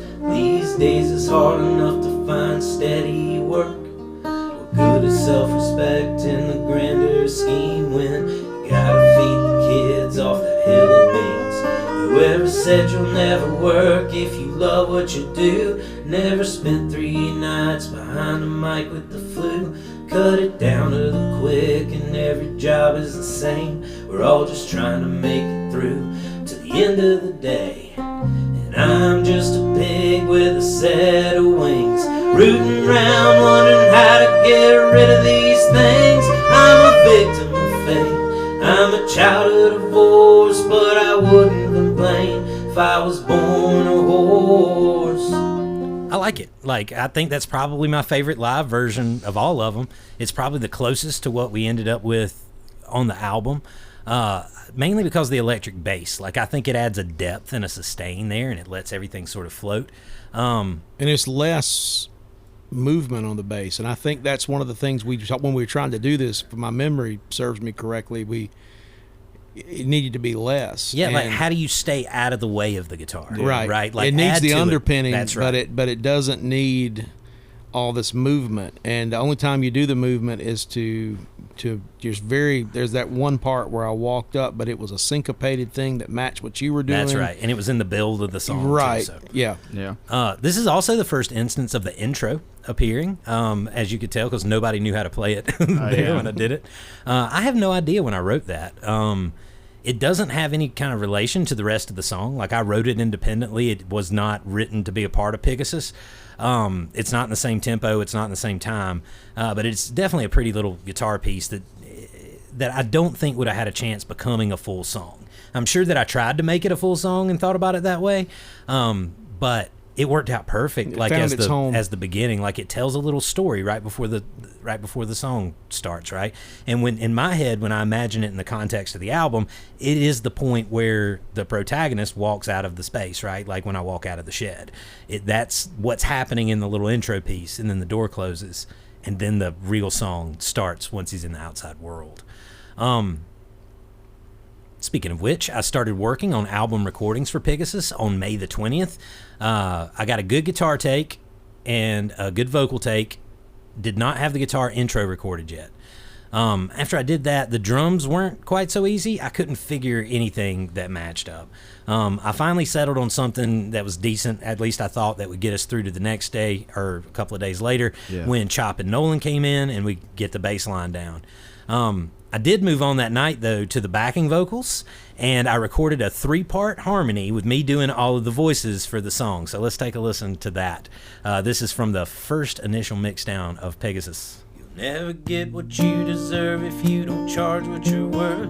These days it's hard enough to find steady work. What good is self-respect in the grander scheme when you gotta feed the kids off that hill of beans?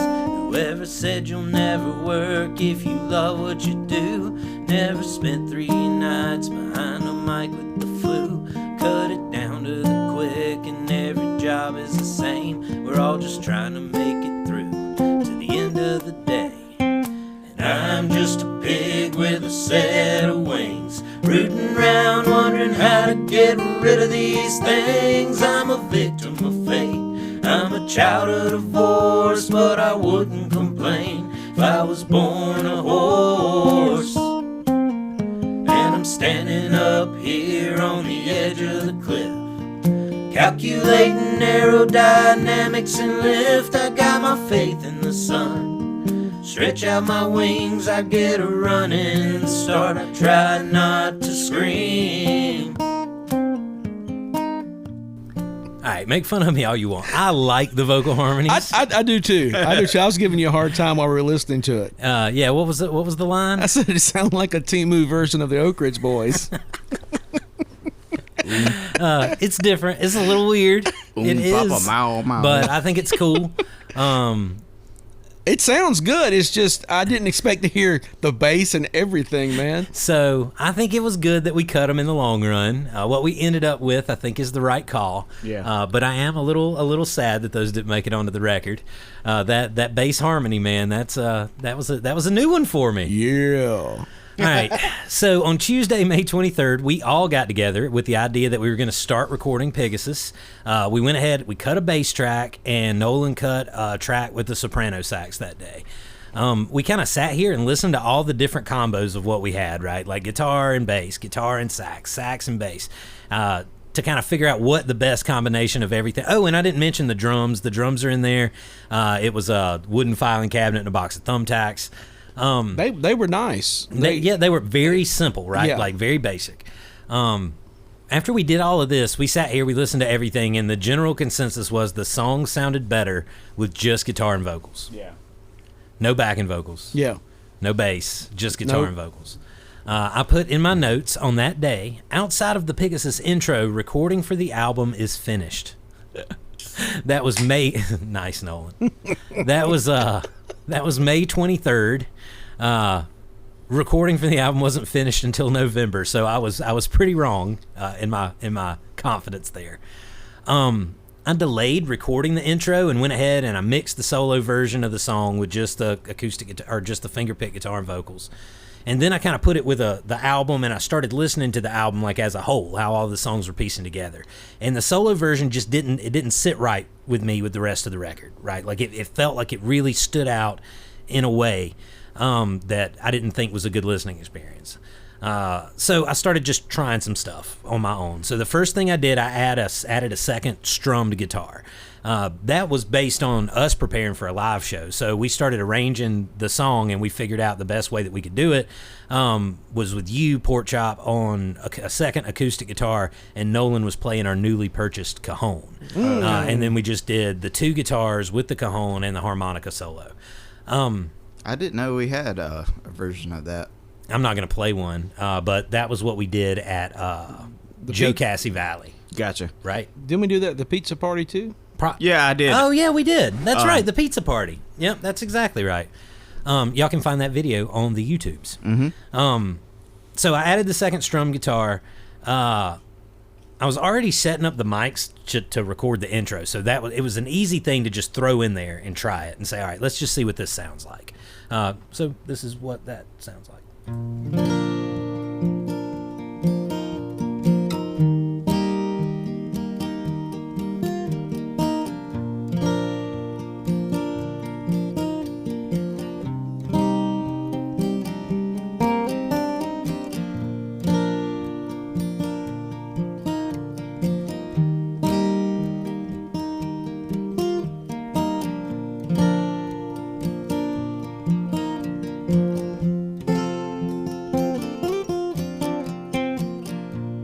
I think it's really pretty. It adds like a nice fullness to the song. Mm-hmm. I think I stuck with just that for a long time, just the two guitars in the mix for a long time.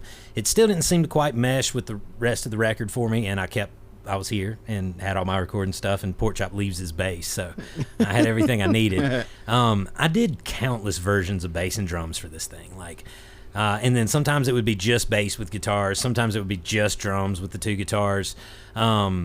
Once again, using the classic wooden filing cabinet, box of thumbtacks.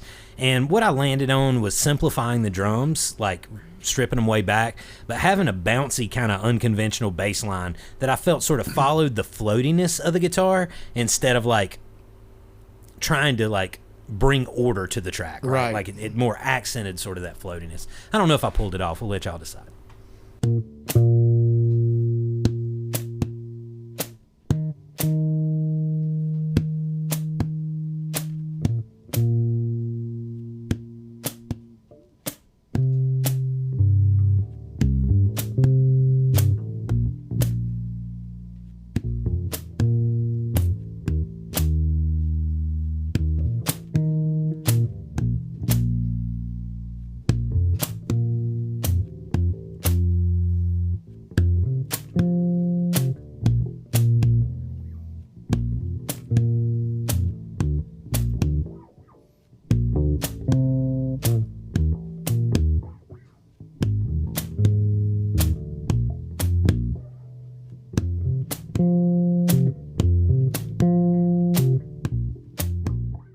So it gave the song a different feel than any live version or recorded version of it that we'd ever done. You have some tasty licks in there. Mm-hmm. I did all right for a guitar player trying to figure out the bass. Some of my James Jamerson licks that we had learned. Jamerson inspired right there. It definitely still stands out from the rest of the record, but the production made it fit better into the context of the album, I think. Like hearing the more fullness of the sound, it didn't stand out quite so much. The idea here, as I mentioned a minute ago, like it takes place after the protagonist leaves the space, and heads back out like into the real world, based on the concept of the album. And I wanted it to be slightly more uplifting, which is why Pigasus was moved from the first track to the last track in the end. I didn't want to end with Hand of God, which I thought was a little bit more of a downer song. I think the bounciness sort of adds to that idea too. Yeah. It's almost like a forced positivity, like in contrast to the words, I think. To me, though, like, this is the one song on the record that doesn't quite feel complete. And yeah. It's one, like, obviously I didn't take as much time working on it as I did the others. It was the last one we recorded, and then the initial idea of just leaving it as just the guitars, and so I didn't really spend the work that like I did on the others over time and listening back and all of that. It also doesn't have the same collaboration as the other songs, right? Like, no. I did everything myself pretty much outside of the soprano sax solo and Emmylou and Towns vocals. Mm-hmm. But even songs like Shoot the Messenger, where I play pretty much everything other than the horns, you guys were there with me, like helping me come up with the bass lines, and I was feeding off of y'all. And with Pigasus, it was really just me doing it by myself. Well, it's just like what Scott said. Like, you don't need much more. Yeah, agreed. And like, I think this actually works with the concept of the record too, right? Like, the song should feel more like a new beginning than an ending. Yeah. Like, based on the character walking out of the shed and walking into a different world. And I think like the difference in the feel of the song does add to the how this song works in the context of the album. And I think I love how it plays out as the last song. Yeah. But that's another reason I've kind of been toying with this idea of the Takes Flight version of the song. Like, we could do this in more of a band style, implement some of the stuff that we heard with the slow intros and things, but more like Blue Sky by the Allman Brothers, use the recording techniques from the next record. And what we may end up with is like a more definitive version of the song, but that version wouldn't fit as well in the context of this. No, it's definitely much of a concept album. It's kind of like that song Revolution by the Beatles, like the version that made it onto the record versus the version that was on the single. The single is the more recognizable version of the song, but wouldn't have fit as well onto the White Album as, I can't remember what the numbers are. Revolution number 5. Number 9. Number 9. Number 9? Oh, no. Number 9's the weird thing at the end. You're right. Yeah, I can't remember Revolution 1 and Revolution 5, I guess. Yeah. Well, I want to make this very clear for people that are, fans or, just followers or whatever. We sound completely different live. Like, we have way more fun. And I don't know that fun, Nolin, that hurts my feelings. This record is You don't fun. like playing Catfish Blues? No, I love it, man. And look, I think some of that live, like, mojo is going to come out in the next album. Okay. Right? I think they'll hear that in some of those songs and trying to record in a live context, because it really is a whole different beast. Yeah, like what we do in a live setting is much different than what you're hearing on the record. Because this is very much a concept album. It is, absolutely. So everything kind of has to relate a little bit. But when we get into jamming, we do it. We rock it out, man. Yeah. All right, so the next thing I started thinking about after I got the bass and the drums down was backing vocals, right? And I mentioned this at the very beginning of this episode. Like, I wanted this song to be a sing-along. Like, that's kind of what I was going for. Mm-hmm. And, my initial sing-along, Timu Oak Ridge Boys, got shut down. So what else am I going to do? I thought I'd bring in a little bit of help. And that was a good call. Yeah, I had some folks, some good backing singers right inside the house that I could drag out here that were more than happy to play around and sing and make as much racket, as big of a racket as they possibly could. So let's bring in those special guests. This is the Sprouts, Emmylou and Towns. So how are y'all doing, kiddos? Good. We're doing great. All right. Thank you so much for joining me again for the show. You're welcome. You're welcome. It wouldn't be the last episode of the first season of Does It Make a Sound without you two, the Sprouts, here to talk to me a little bit about all the work y'all put into the song too. Do you know what song we're talking about? The last episode. I didn't know this was the last episode. Yep, we're doing one episode per song, and it's the last song, so that means it's the last episode. Kind of happy, sad feeling, right? Bittersweet. Bittersweet, if you will. So yeah, y'all are back on the podcast. You must have done a pretty good job the first time, right? Yes. Yeah. I think so? we did amazing. I think that y'all's episode that y'all were featured on is the most listened to episode of the podcast so far. Really? Yeah. How many?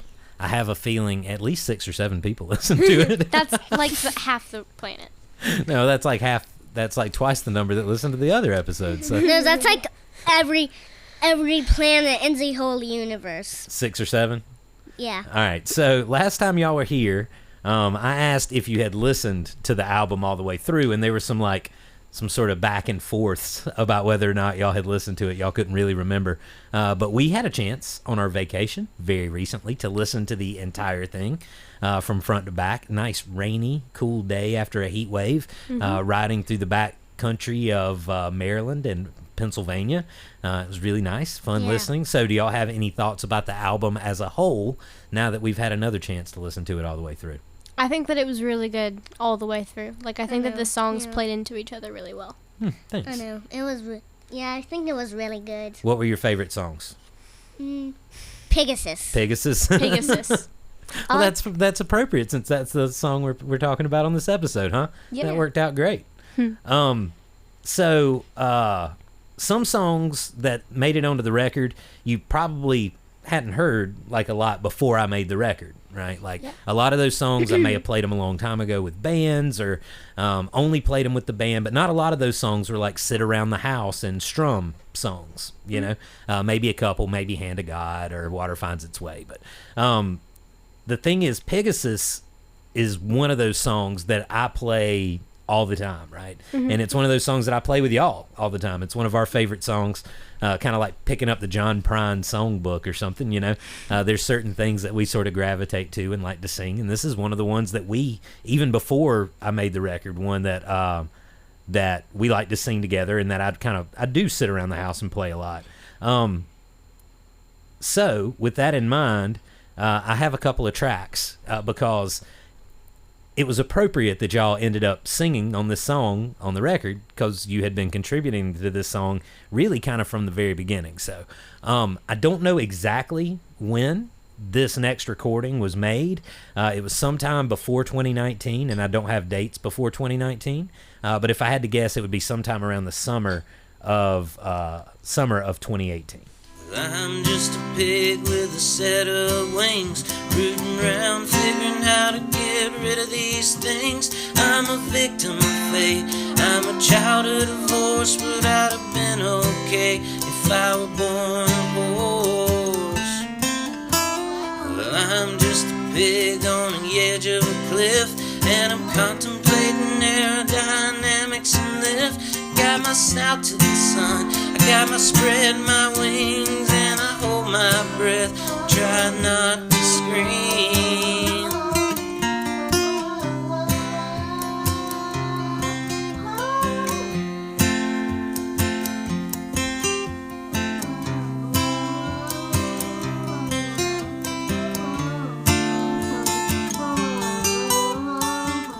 So could y'all tell who that was singing in the background? Was that me? That was Emmy Lou. Probably about 4 or 5 year old Emmy Lou, if I had to guess. So there's actually a clip leading in where you tell me what you're gonna do. So here that one is. After you're saying real word. Sure. Did you catch that? No, I didn't. All right, What did I I'm say? gonna play it for you one more time. Okay. See if you can figure it out. After you're saying real word. Sure. Did you get it that time? No. I got All right. Did you? What do you think she said, Towns? it. Never say a word. Never say a word. All right, so I am actually fluent in Emmy Lou and Towns' little kid talk. I was very good at understanding that, and we had very long, deep conversations, even when y'all were 3 and 4 and 5 years old, just like we do now. What you say, Emmylou, is, can I do that while you're singing real words? And then that's why you went, like an angel. So it was very much planned out that that's what you were going to do. So that goes all the way back to 2018, Emmylou singing the song with me. That's not long after that song was written. If you notice, a lot of the words are different. I've got my snout to the sun, I think is something I say. I'm not doing the little finger picking thing yet. So that's a really early version with you just sitting there while I'm playing around with it, singing background for me. And then this next one is from August of 2022. Both of y'all are hanging out in the living room of our old house while me and Porkchop and Bradley are practicing.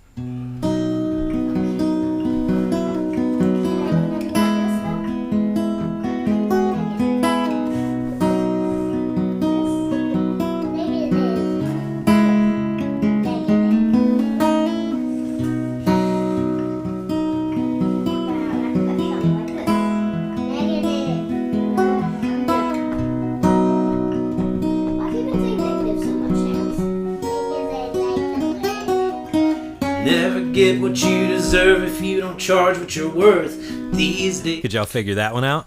Why are you saying negative so much, Towns? Because I like the word. Yep. So that was, see, Emmylou is fluent in 5-year-old Towns speak. And yeah, 2022, that would have been about 4 or 5 years old for Towns. So yeah, Emmylou's trying to tell Towns to do something or teach Towns something or explain something to Towns, which is a very normal thing that happens, right? And then Towns keeps saying negative. Negative. Negative. And Emmylou says, why do you keep saying negative so much, Towns? And Towns says, because I like that word. I know what it means. Yeah, you knew what it meant when you were 4 too, I think. So I thought that was great. It was cool. Like I went back through, and listened to all of these different clips, and so many of them, y'all are sitting there talking in the background or singing along or whatever the case may be, as I'm like sitting in the house playing this song. And so I think that makes it even more appropriate that y'all ended up on the record. Yeah, I remember that night. I think that was the first night that me and Towns had full-size pixie sticks. Like the really big ones. Well, no wonder it's so burned into your memory. That makes perfect sense. That was because we were used to the tiny ones that were like the size of our fingers. Well, your fingers, not our fingers. But, like the small ones. And then somebody, I think for Halloween, we got like the really big ones. And that was my first time having one. So we were jacked up that night. Yeah, that makes perfect sense. So speaking of which, I know y'all had quite a bit of sugar before this. Where are y'all at on your sugar high? Like, are you at the beginning and getting more jacked up over the course of the conversation, or are you on the crash end of it? Beginning. Crash end. Well, it's good. At least y'all have some balance between the two of you, I guess. All right, so when it came time to record this song, like for the album, we took a slightly different approach than we did with Modern Prometheus. So Modern Prometheus, I sat y'all up and y'all were just screaming with one microphone in the room, like screaming together, right? Mm-hmm. But with this one, y'all came in separately to record with me. So there's a reason for that. We were doing like during the school year, and I would love to do this again this year. We had jam nights. And so we would, one of y'all one of you, I guess, was Wednesday and one was Thursday during your jam hour for the night. You would come out to the shed and we would just make a bunch of racket, right? Like play whatever we wanted to play, do whatever we wanted to do. And so on those nights, we did end up doing a lot of them together too, because it's more fun with everybody, I think. But it was those nights where y'all came in and did the recordings with me. So the first time it was Towns by himself, and the second time it was you. Now we all kind of assumed that this one would be pretty simple, right? Like I didn't have to teach you the words or anything like that. You knew them. You knew the melody for the song. You'd been singing it with me forever. But we did figure out not just one of you, but both of you were singing the wrong words the whole time. Do y'all remember your mistakes? I don't. I remember there was one though, but I don't remember what. So Emmylou said, "I'm a victim of faith," instead of a victim of fate. Emmylou said, "I'm a victim of faith," and Towns said, "I'm a victim of face." Oh, now I remember. I couldn't remember what I said. Victim of Face is very good. So we did figure that out pretty quick once y'all were singing on a microphone. I was like, did you say Victim of Face? But look, y'all definitely aren't the only ones to mess words up. I mess words up all the time. I mess words up all the time on songs that I wrote and that I made up, right? So here's a good example. This is kind of early in the writing process. I came across this when I was doing some research too. So this, once again, this is kind of before 2019. Rooting around, wondering how to get rid of these things. I'm a victim of faith. I'm a child of divorce, but I will. So I said victim of faith too instead of victim of fate. I made the exact same mistake that Emmy Lou made. Was I there? Years down the road. You may have been. Maybe that's the point. Maybe that's why I will say, fate. the other 2 times in that song when I did the chorus, I sang the right word. I sang fate. It was only the last time that I sang victim of faith. So anyway, all in all, y'all did fantastic. Like, the way you approached the recording, it was like, you did it, you went into it like it was a fun thing to do and you were really excited about it. There was no like me trying to convince you to do it. We did have a talk about it before, but there was no like me trying to talk you into it or making you come out here or anything. As soon as it was time to go, just like tonight in the podcast, y'all were ready to get out here and you were ready to do it. And that's exciting for me that y'all are excited to do it. That makes me excited to do it, you know? And you had a really good time doing it, and that makes me have a really good time too. So I remember those nights well. It was very fun. We laughed a lot over the course of the process, sometimes making fun of each other for what we were doing and sometimes just for the fun of laughing. But y'all worked really hard and you tried hard to get it right, and I thought that was awesome. Like, to see y'all like really like care to do a good job on it is just as cool to me as knowing y'all were having fun doing it. So do y'all remember doing the recordings? I do. I think I was sitting on the ottoman. No. Oh, you were sitting on the ottoman. I was sitting right there on the ottoman. They don't know where right there is. This is an audio-only podcast. But I'm sorry. Right at the end of my desk. Yes. On the ottoman. So we were kind of sitting right next to each other. And I think that's the same place you sat too, right, Towns? Kind of right here at the end of my desk? I think so. I don't remember it. You don't really remember it? No. Remember. Was it a good time, Lou? Do you remember that part? Yes, it was very fun. I enjoyed it. I think you also made me do like a 30-minute conversation where we just talked about random stuff in the microphones, and then you wanted to do your ASMR, right?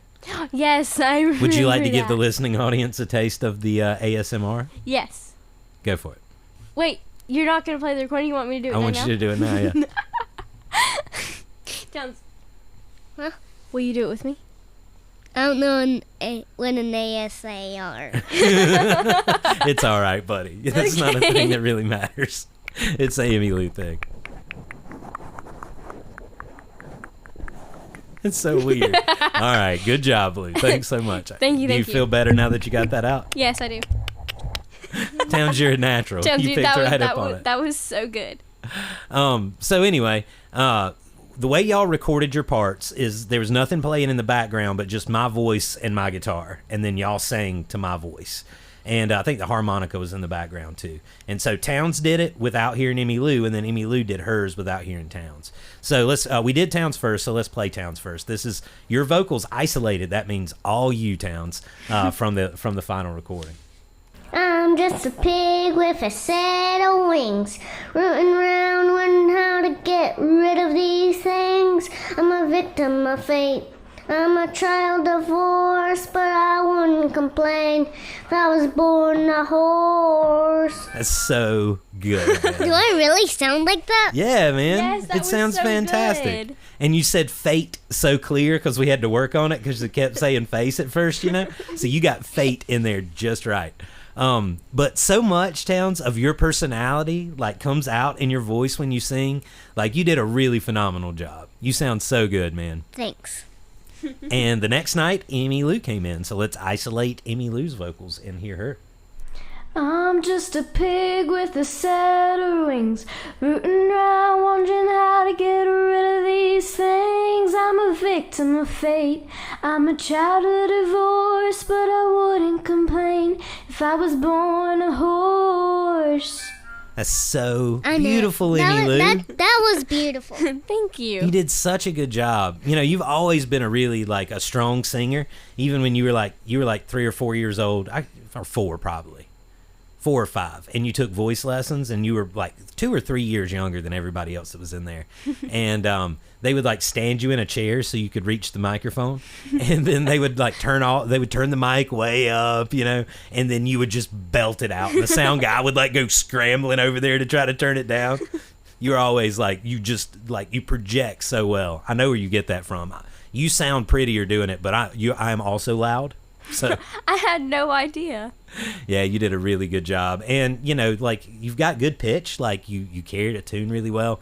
I think naturally you're a better singer than I am. So with time, you know, you probably already have matched me, but you will eclipse me one of these days. As great as both of y'all sound, though, like, you sound even better singing together, like the way that your voices fit together. I think I'm in this too, but I isolated, so there's no guitar or anything. I isolated just the vocals from the very end of the song here. I'm just a pig with a set of wings, rooting round wondering how to get rid of these things. I'm a victim of fate, I'm a child of divorce, but I wouldn't complain if I was born a horse. What did you think? Did we do good? You can't help but think about that part when you hear the voice, it's huh? so cute. Well, anyway, what did you think about our singing? Like, how do you think we sounded? I think we all sound really good together. Yeah. I think so too. Our voices mesh together really well. Obviously, we sang this song a bunch before we ever recorded it, but we sing together all the time, right? Like, it's just like a thing that we do. What was it we were singing at Harper's Ferry, walking through the parking lot at the top of our voices? Do Re Mi. Yeah, we were belting out Do Re Mi at the national park. Just over and over and over. Yeah, sometimes to annoy each other, sometimes to annoy other people, sometimes just for the fun of it. Sometimes to distract yourself from the haunted house that we were stayed in the night before. In. Yeah, that was only you. Me and Towns were fine. You were the only one that thought the house was on. No, I was kind of freaking out a little bit. So sometimes we sing to songs on the radio, like when we're listening, not the radio, but like in the car, riding down the road. Sometimes it's like hanging out for fun. Sometimes we make words up for our own songs. I think we famously sang Shell Spider on the last episode of this podcast. But we have lots of good songs. We also have Pancakes. Pancakes. Pancakes. Pancakes. It's going to be a hit. So some of it sounding good together, too. It's just being around each other, right? Like, we talked in the last episode, I think, a little bit about blood harmonies, and this is a little more evident, like, in this song, like, being kin to each other genetically, that, like, makes a difference, but also, like, just hearing each other talk and knowing what you're going to do next, but also, y'all have been listening to me sing your entire lives. Neither one of you was alive more than 30 seconds before I sang you a song, like, either one of you, and I probably have an influence on like your phrasing and the way that you sing that you'll carry with you for the rest of your lives, and you know, things like that are hard to break, and so I just want to publicly apologize. Anyway, no, it's cool. Like not an apology. Thank you. That's right. Thank you. Y'all always sound just like me when you sing. It's gonna be great. Emily, your voice is gonna have to deepen up a little bit though. You think you're gonna be able to get down here to this level? This is my ASMR. The most important thing is like singing and playing with people you love and people you enjoy being around. And I think that's the thing that's most evident in our little chorus there at the end, is just like, there's nobody I love more or enjoy being around more than the two of you. And I think that comes through like in the song and in the recording. And that's just like, it's a really beautiful way to end the record. And I think it's just absolutely perfect that that's what we landed on, and that's how the album wraps up, like as a whole, is with y'all singing with me. So thank y'all so much for agreeing to sing the song with me and working hard at it to make sure you get it right. Like, that's always been the rule. I've always told y'all are welcome to join the band at any point in time, but you've got to work hard and you've got to play good, and like, you really have to be into it. You don't get to just skate along because you're my kids, right? Like, y'all have to put your guts into it, and you did. Like, you came in and you did it. And hearing your voices on this record here and Modern Prometheus, it's one of the highlights of the album. And the album, even that, like, that's the personal connection for me, right? But the album wouldn't have been as good without y'all singing on it. And I hope you realize that. Like, it's not just because it's special to me. It makes the whole record better that y'all are on it and that y'all are playing on it. And I think that's really cool. So we did make mention of this. Towns, are you asleep? Are you meditating? While Emmy Lou and I were recording together, Emmy Lou wanted me to play her Towns' take. Like, after you got done singing, you wanted to hear what Towns did. And there was a part at the very end after Towns got done singing, and it was me and him talking back and forth. And I was going to cut that out. Like, I didn't intend to leave that in there. But after Emmy Lou, after you heard it, you were like, no, you have to leave that in there. That's the best part. Mm-hmm. And that was the major reason that I did. Like, you convinced me that night that it needed to stay in there. So there is a little part at the very end that I did cut out. But anyway, here it is. This is Towns at the very end of his backing vocal take. Did I do good? Yes, you did great. And that, I think, is like, that may be my absolute favorite part of the whole record, Towns. Like, it really is. And I think the reason is, first of all, it's true, right? Like, yes, you did good. And Emmy Lou, you did good. But it's also a way, like, it's the question that I want to ask at the end of making the record too, to like the world, is like, did I do good?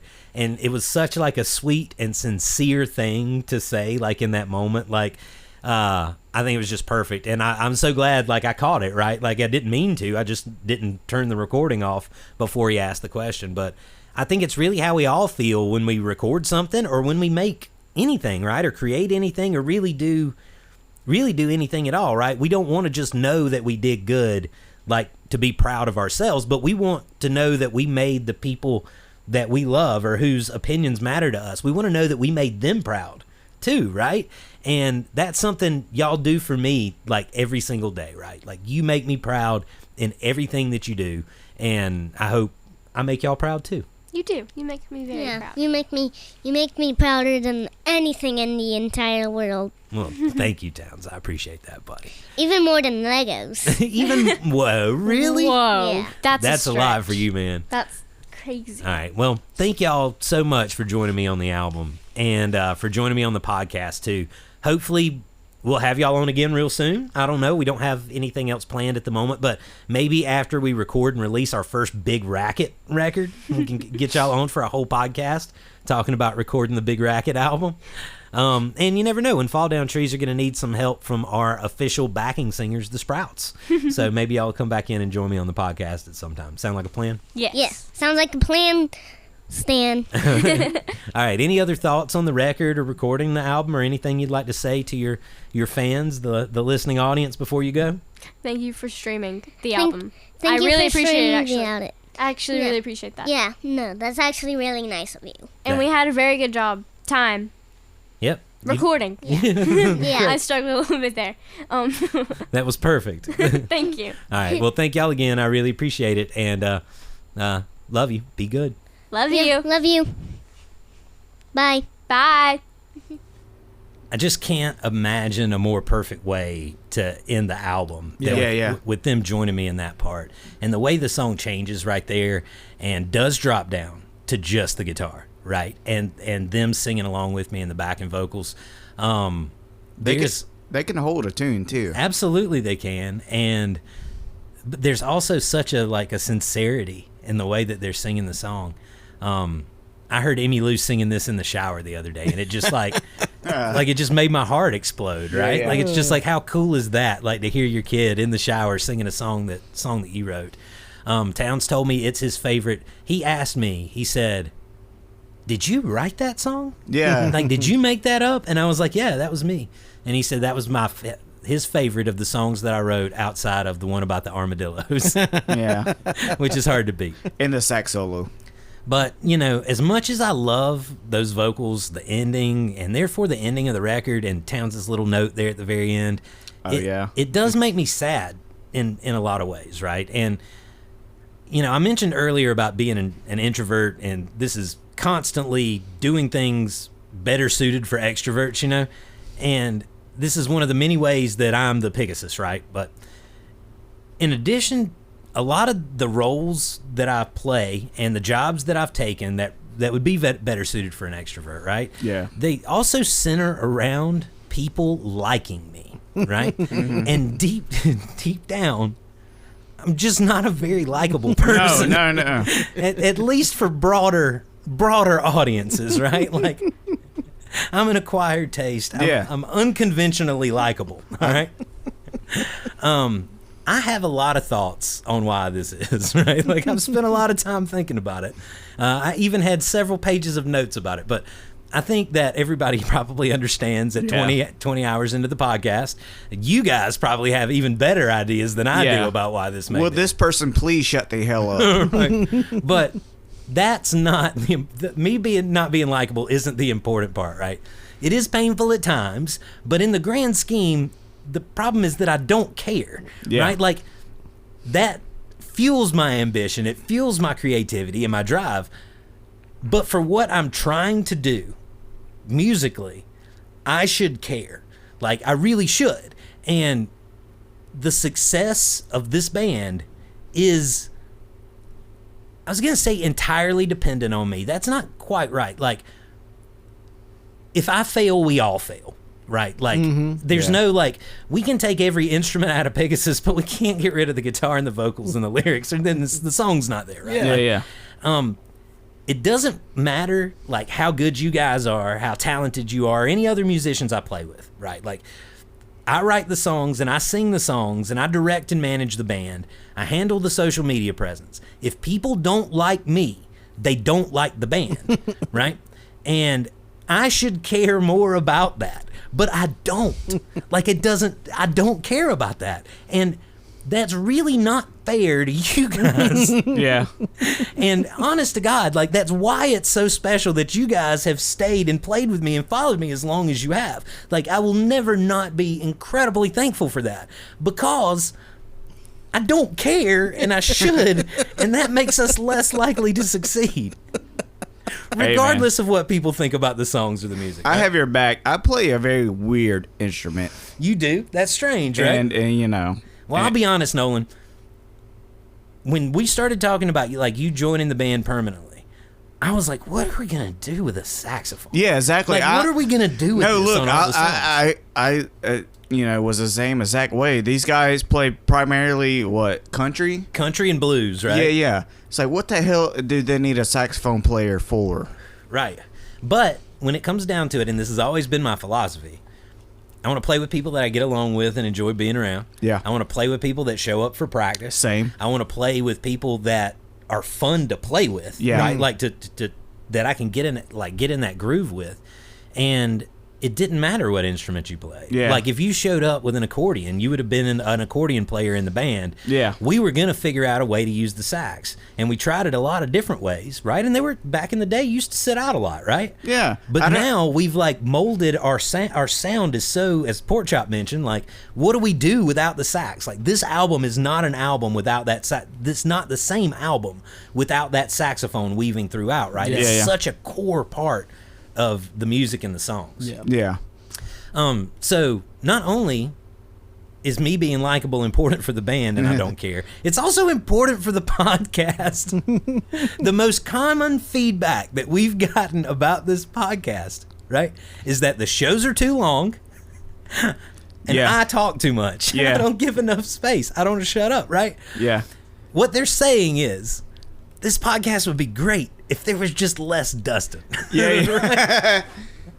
I think that's hilarious. The leader and the one that created the concept. the arbitrator of all this shit. That's right. So he should just shut the fuck up. I officially apologize to you guys. I wish that I was more likable and I cared more about being likable, but I don't. Let me just tell you, it would be you're the only one of us that took notes. I have no notes from this recording session. None. Not in one key. I didn't write chords down or anything, because you're the guy, and I'm not saying that to blow smoke. I mean, this is your creation, right. and I don't know about Nolin, but I'm happy to be along for the ride because we get to create on our instruments around what you're doing and your lyrics and everything else, and I'm cool with that. I'm very cool. So, and I'm glad you're talking because you got much more depth about what this whole process was about, because you recorded the thing too. You just didn't go into a recording studio. We're in your place. That's right. So I'm happy. Dustin is very much a very controlling person. Yeah, I like things to be in order. Yeah. And I'm very much cool with that. I'm a saxophone player, so tell me what I need to do, and I'll do it. I just don't have enough knowledge to be in control. So I'm willing to step back and say, I don't know much, but what I do know, I'll give you, Right. Well, I'll once again very much appreciate you guys for following me down the path, and always will. It's a really cool thing. I know how difficult and weird it can be, and I'm owning up to that a little bit. Yeah. Obviously, some of that's tongue in cheek, but really and truly, to get down to the quick, if you will, the thing that gets me with all this is the kids, right? I didn't have any ambition before Emmylou came along at all. I didn't care about success in any way. I would have been perfectly happy. What is that they say about complacency? Well, I was trying to think of Blaze Foley. He said he wanted to go live in the woods in a tree. That was kind of my outlook on things, right? And so ambition wasn't a thing that. My ideas of success, none of that stuff matched in any way. But now I want the kids to have nice things, right? I want them to make friends. I want them to have experiences and opportunities. And it really wasn't until Emmylou came along that I felt any sort of level of this, right? And with the band and with the podcast, my failures in my career and my personal relationships directly affect them, right? Yeah. And I regret those days of not giving a shit about anything, because I would have been better prepared for the time when it came around that I did start to give a shit. Yeah. And I also see parts of my personality reflected in them. And I make jokes about this. There's a thing, I really enjoy spending time with them, and I think that's probably just because they're little mini versions of me, right? It works with my ego and my personality. But, in truth, I see them having the same struggles that I had at their age, and it breaks my heart. And I'm tough, right? I've been through a lot of shit and come out on the other side. I can deal with it with anything. I can deal with isolation. I can deal with exclusion. These are things that I've dealt with on such a massive level now, right? Same. But I want something better for them, right? Yeah. I want them to be happy and fulfilled and not deal with these same things. And that's where this song turns on its head, right?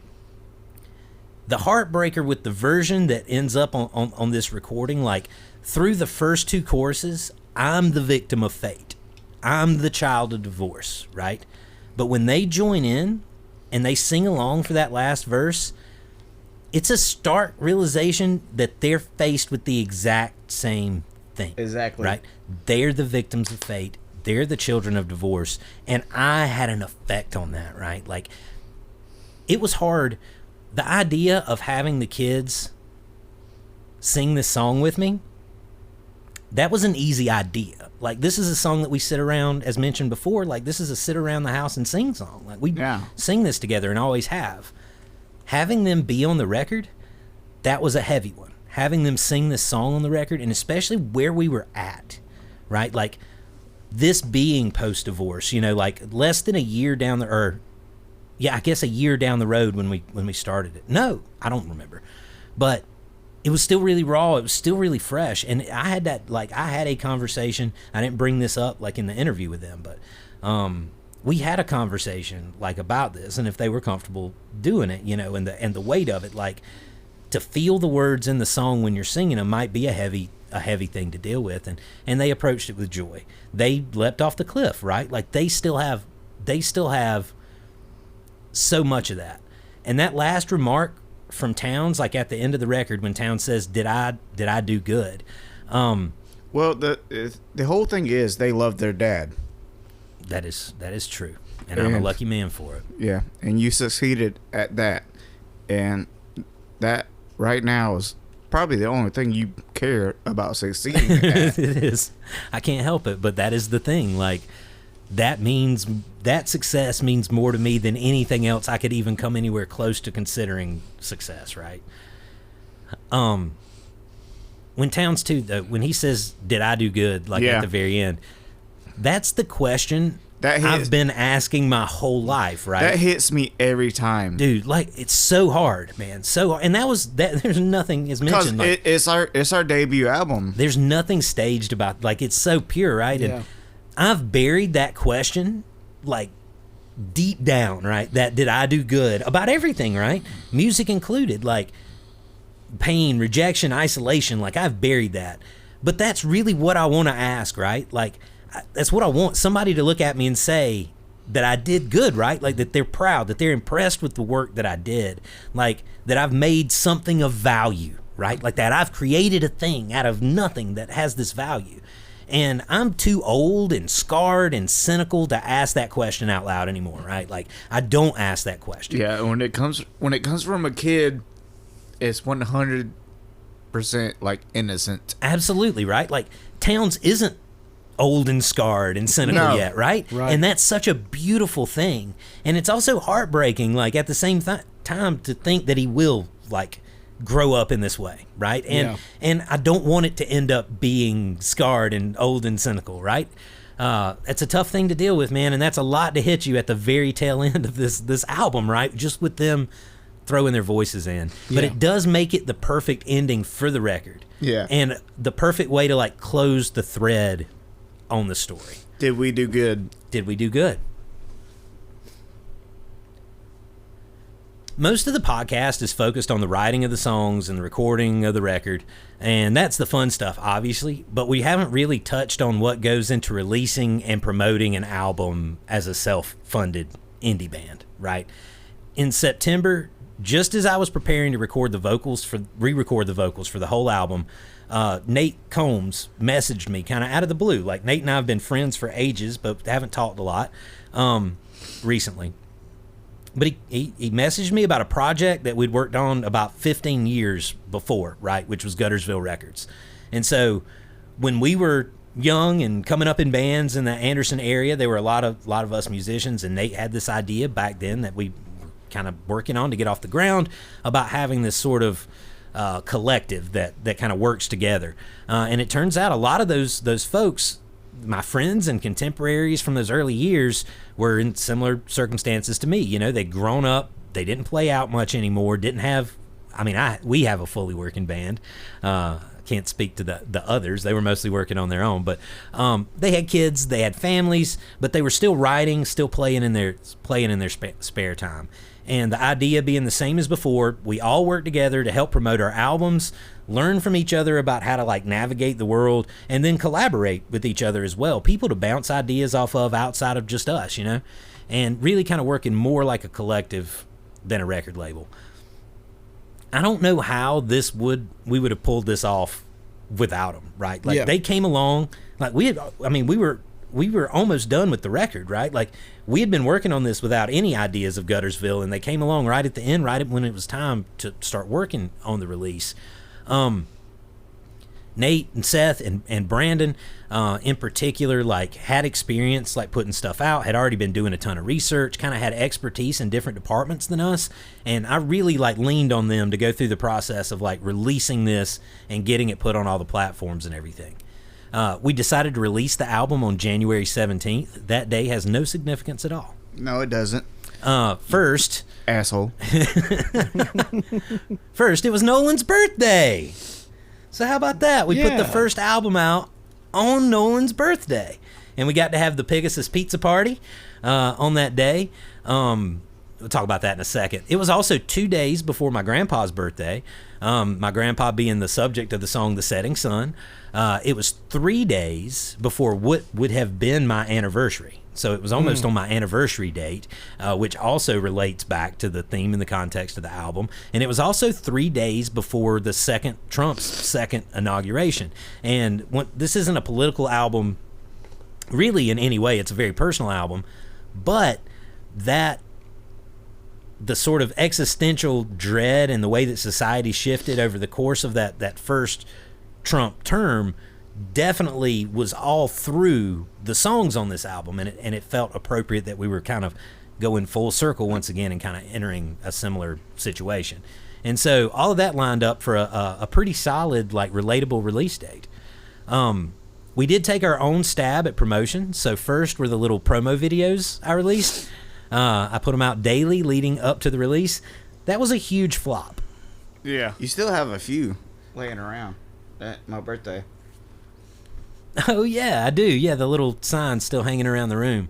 Yeah, I think the problem was that nobody knew the context of the songs before the album was released, I guess. Yeah. Every one of those little videos, I wanted to do something short and quick, and I thought we'd get a lot of views. Every one of those videos, I tried to make them look like dream sequences. They all related directly to a theme from the song. I think they were cleverly put together. I just think nobody had any idea what the hell was going on. They'll make sense now. Yeah, it's like, what is this 30-second video with some weird song playing in the background and somebody just randomly pouring water from a milk jug into a bowl, like in the shed? My favorite is Night Terrors with your album. Oh, the record dropping? Yeah. There was the one too, I think it was The Setting Sun, where the camera was approaching the door and it was shifting from day to night, like back and forth. Yeah, that one. And Charlie Patton. Charlie Patton. I like the one with the pages of the Bible movie. Oh, that's right. Man, it was so hard to do that one. I had a fan set up here and I was like holding it with my hand, and the pages would stick together and I couldn't get them to flip at the right time. It looks cool. That one took me a long time. I put a lot of work into it, and that was just like the first. We don't get enough views to really get a lot of negative comments and stuff. Those were the first ones where people were like, this is awful. I hate this. This makes me feel weird. Stuff like that. People were sending me messages how much they hated it. I was like, man, this isn't going well. We're getting ready to drop this new album and I'm trying to pump it up, and it's just nobody likes the videos or anything, right? And I'm like, oh God, this isn't going well at all.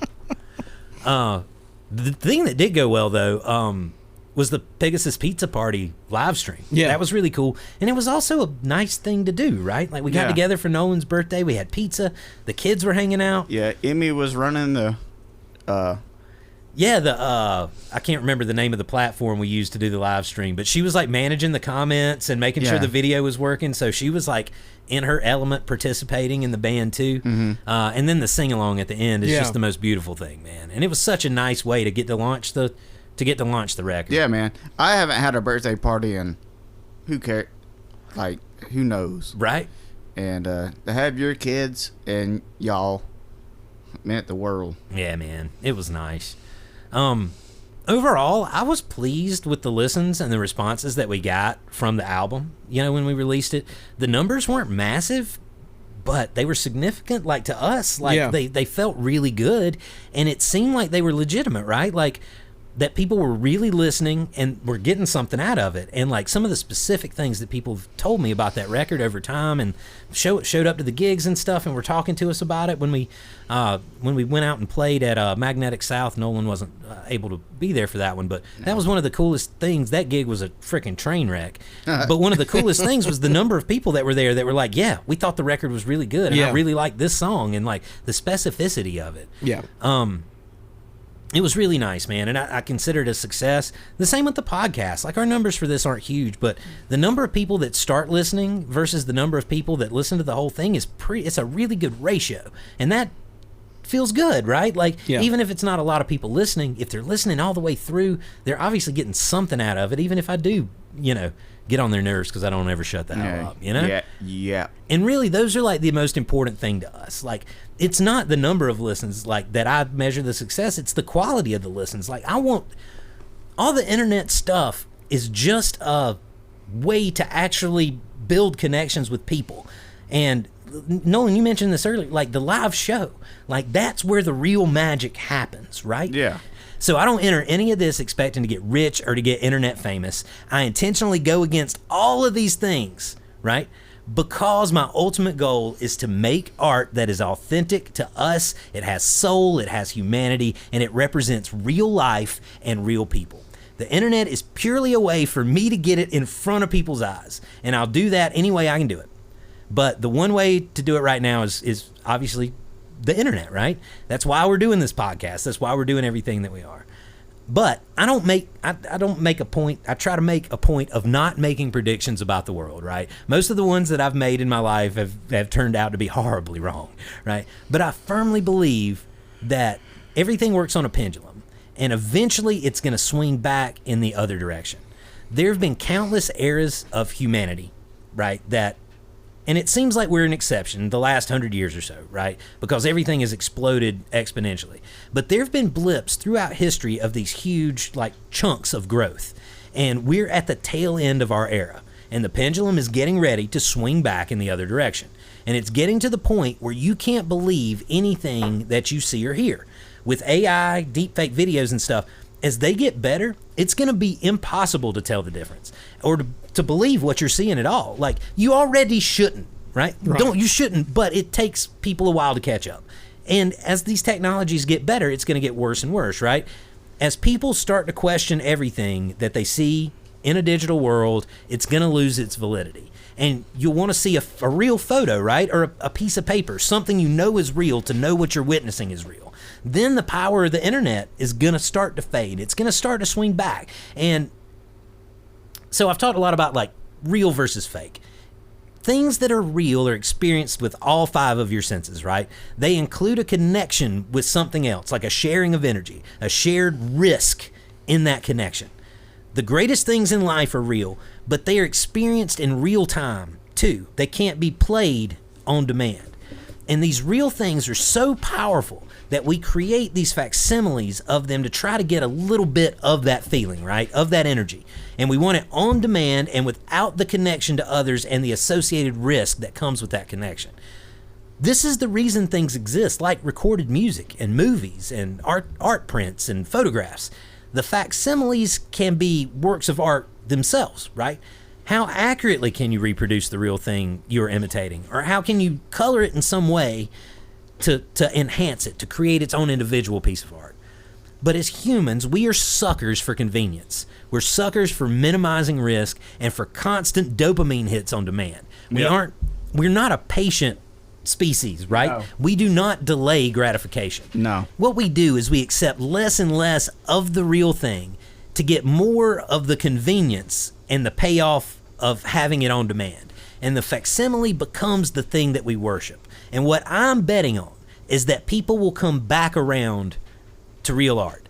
And people will appreciate long-form artworks, books, physical copies of things, having a relationship with the artist. You can't get these things online because you don't know if you're really talking to a real person, right? If what you're looking at has been doctored or if it's completely AI generated.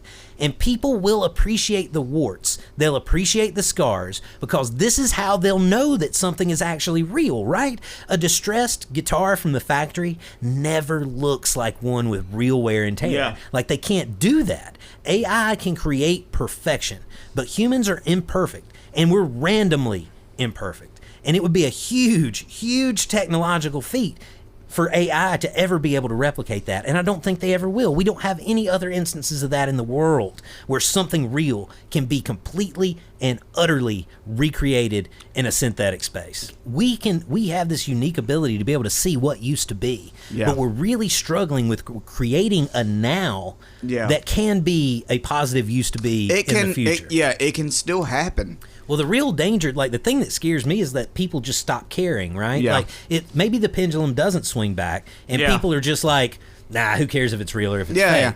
And that's probably more like it, right? Like, look, if you think about it, I mentioned McDonald's a minute ago. Like, people do still eat there, right? Like, we know the service is going to suck and the food's going to suck, and we know all of these things. And even, like, we still go there. Like, we still eat there. We still do it because of the ease and the convenience. And so, I don't know. Now I feel all doomy about it. But I'm going to stick with the positive. Pendulum is swinging back in the other direction, right? Like, as an artist, we have to hold on to the fact that what we make is pure in its art, right? Yeah. And 100 years from now, all of this bullshit that's been put out there to melt people's brains, it's not going to exist because everybody's going to be wise to it. They won't even think about it, right? It'll be like it never existed. It'll be like when people mention payphones, right? Like everybody knows it's a thing that used to exist, and it's so weird that it did, right? But it's no longer necessary. Yeah. And the real substantial shit, the stuff that has value in and of itself, like real intrinsic value, where a person can exist in a space with it and appreciate it, those things will still be around. They will still matter, and they will always matter because there's nothing else compares to them, right? And I don't know if what we've done comes close to any of that, right? I really don't. I don't know that it can live up to that standard, but it definitely has the right characteristics. It has the right parts. Well, it's the pig, right? It may not be good enough to be a horse. Deep down, it probably isn't. We won't know for sure until it kind of reaches outside of the group. But it may take 100 years for that to happen, or it may never happen. Well, I've got a message for anybody listening 100 years from now. We appreciate you listening to our music. And our podcast. Yes. Well, anyway, this thing, it may be the pig with the wings. It has the part. It has the wings. And really, that's what really matters, right, in the grand scheme. All right, well, anyway, let's listen to it. This is the last track from Fall Down Trees' debut release, Night Terrors. This is Pigasus.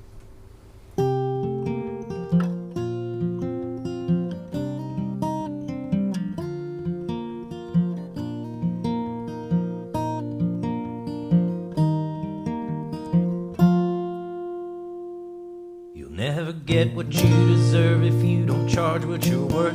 But these days it's hard enough to find steady work. What good is self-respect in the grander scheme when you gotta feed the kids off that hill of beans? Whoever said you'll never work if you love what you do never spent 3 nights behind a mic with the flu. Cut it down to the quick and every job is the same. We're all just trying to make it through to the end of the day. I'm just a pig with a set of wings, rooting around wondering how to get rid of these things. I'm a victim of fate, I'm a child of divorce, but I wouldn't complain if I was born a horse. And I'm standing up here on the edge of the cliff, calculating aerodynamics and lift. I got my faith in the sun, stretch out my wings, I get a running start. I try not to scream.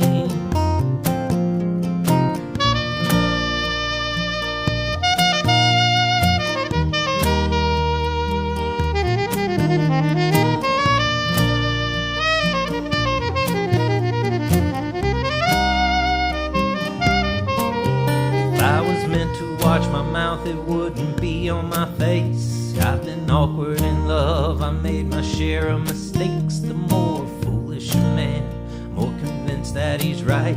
Sometimes it takes a fool to try to show us the light. When life gives you lemons, make sure to spit out the seeds. And if you want to make a point, make sure it bleeds. How often do we get to give a piece of our minds? How often do we get to prove that pigs can't fly?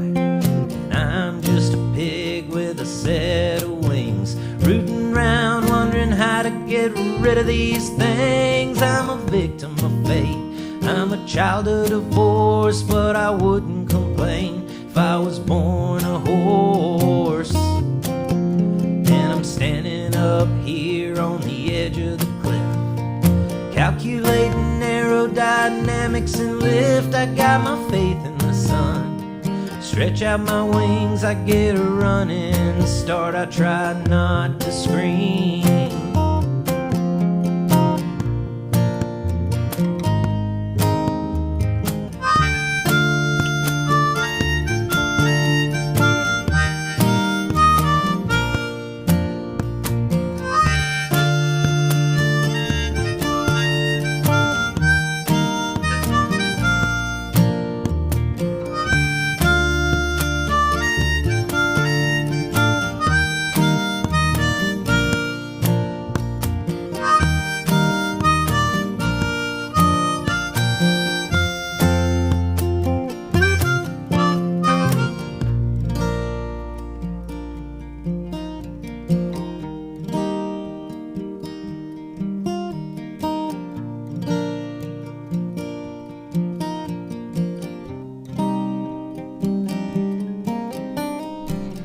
I'm just a pig with a set of wings, rooting around wondering how to get rid of these things. I'm a victim of fate, I'm a child of divorce, but I wouldn't complain if I was born a horse.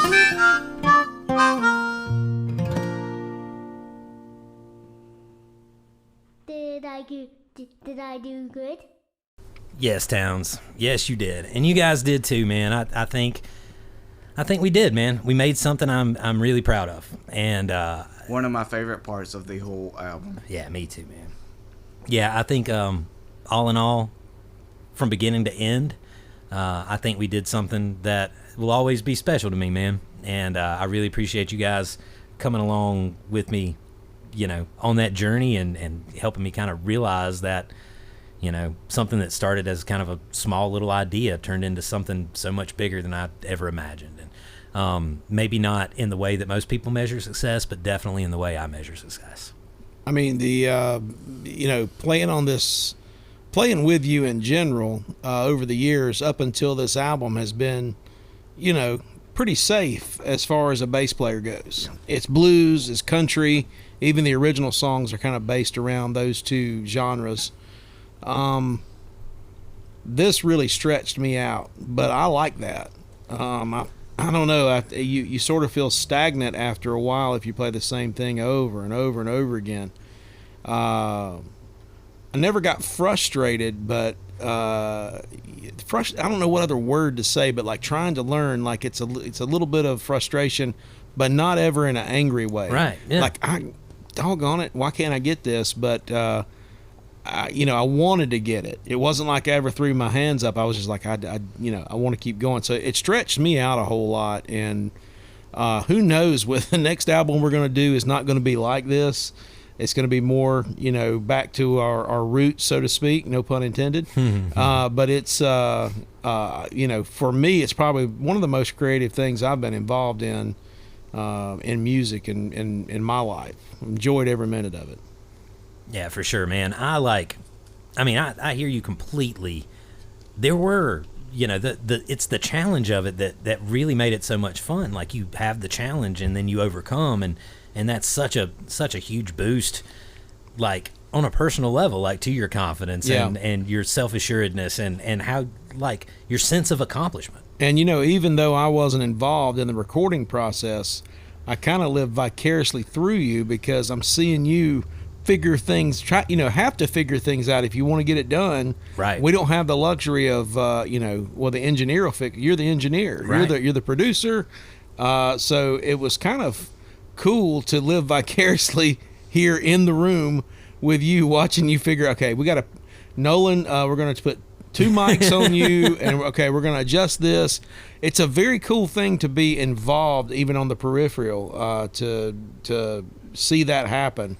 And, you know, I can't speak for you. I think, you know, you learned a lot on that end of things, probably more than Nolin or I on the music end, because, that process was tedious. It was complicated, and it, your stubbornness came in handy. Absolutely, because a lot of folks would have thrown their hands up and said, "We're just gonna record it straight." That's right. However it comes out, and you took a lot of time and care for it.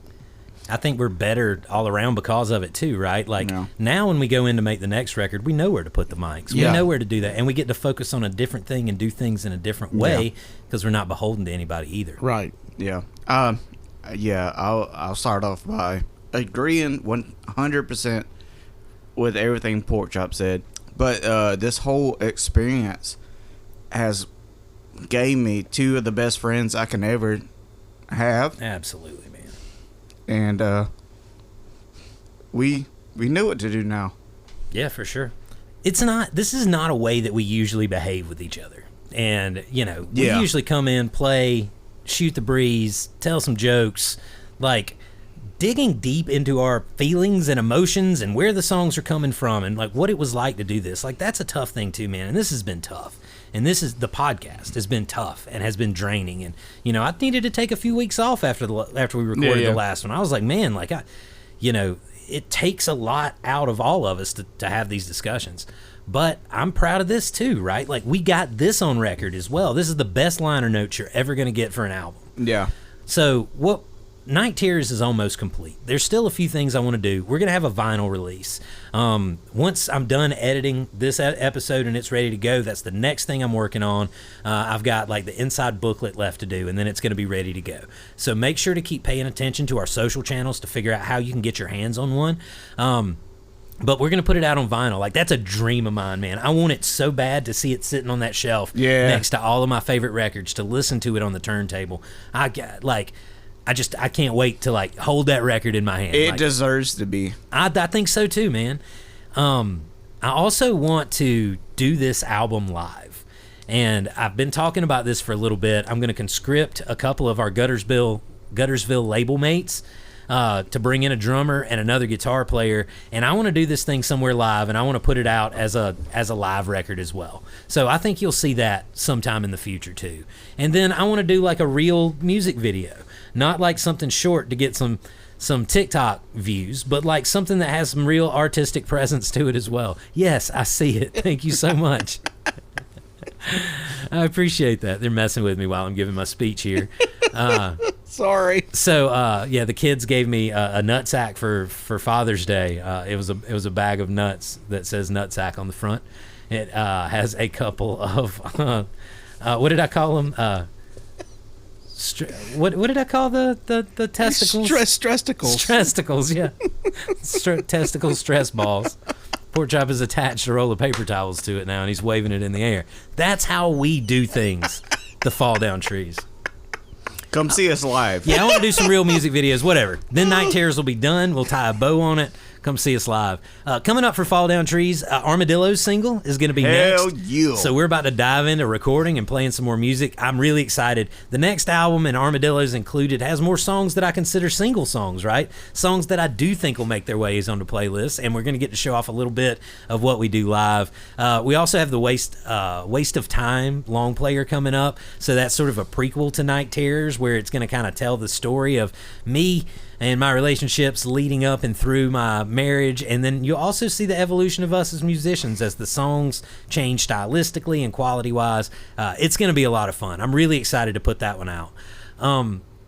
Thank you, everybody, for listening to Season 1 of Does It Make a Sound? We're going to be back in a few weeks. We're going to take a little time off before we launch Season 2, so keep up with the social channels. But in Season 2, we'll be joined by several of our Guttersville label mates as we'll deep dive some of their new releases too. So we're going to have Nate Combs from Chroma Combs on. Seth Moon from Cowlick Moon's going to do an episode with us.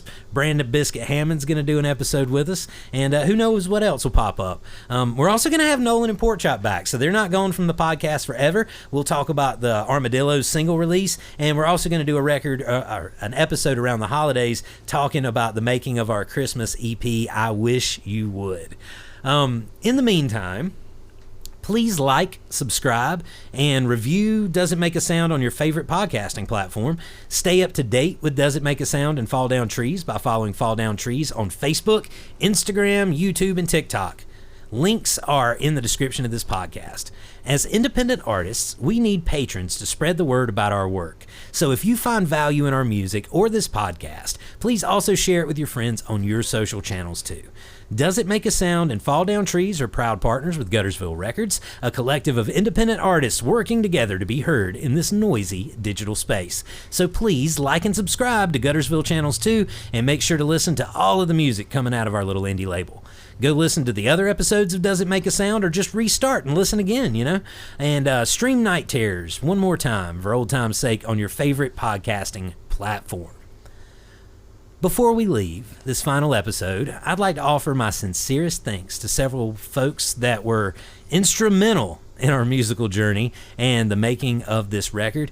Before I dive into my list, Porkchop, is there anybody you would like to give a special shout out to? Yeah, I've made a prepared list here to I'd like to thank my wife Connie, my family, and the red light's on. I've got to hurry up. We want to. Do you want me to start playing some music?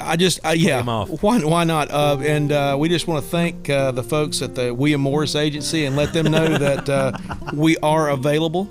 You can get in touch with us on all of the social media platforms that Dustin just mentioned. Once we're rich and famous, we'll stop complaining about all the little guy stuff. So, Thank you very much. And also all of the voting members of the Academy. Thank you so much. Absolutely. Thank you, sir. Nolin, is there anybody you'd like to shout out? I got a very special someone that's going through something very heavy.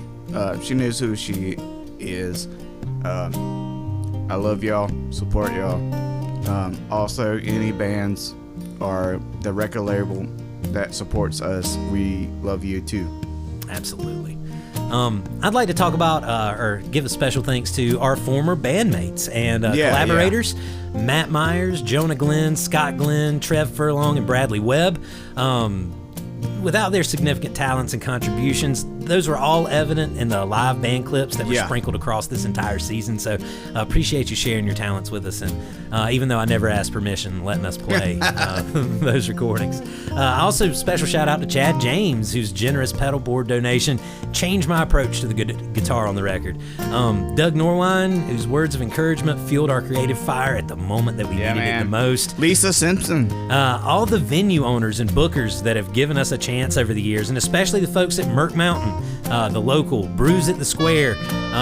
These were places where we were able to capture our music live and present it on the podcast, and that was special too. Thanks to the folks at Guttersville also, and Nate and Seth in particular, for helping us get the album distributed and promoted and giving us a sounding board for ideas and good, honest feedback on our work. Love having people to talk to that aren't afraid to tell you when you suck. Yeah. Thanks to my parents, Mary Jo and Doug Holm, helping me get back on my feet after my divorce, giving me and the kids a place to stay, all of the love and support we could ever wish for, letting me put this shed in their backyard that served as a sanctuary and a muse and a workshop for this album.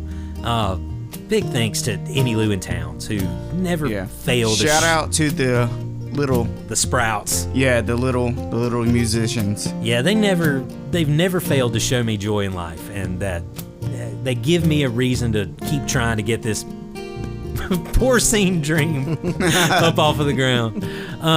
Love the little ones. You guys, man, Nolin and Porkchop, thanks for joining me for these episodes, listening to me babble on for hours on end, at least pretending to be interested most of the time.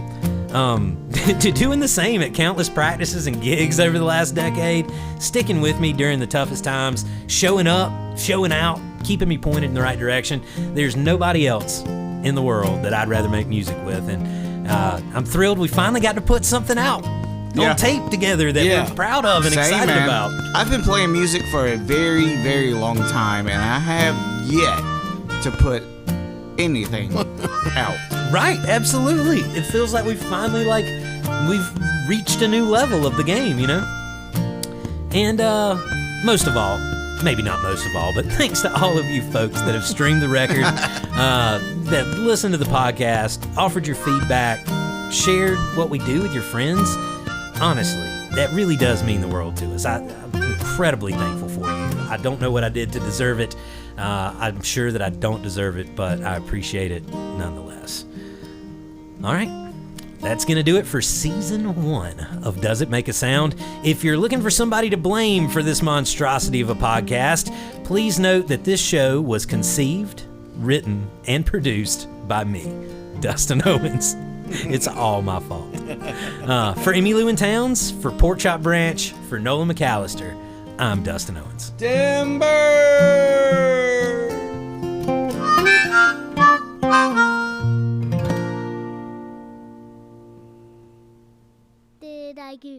Did I do good?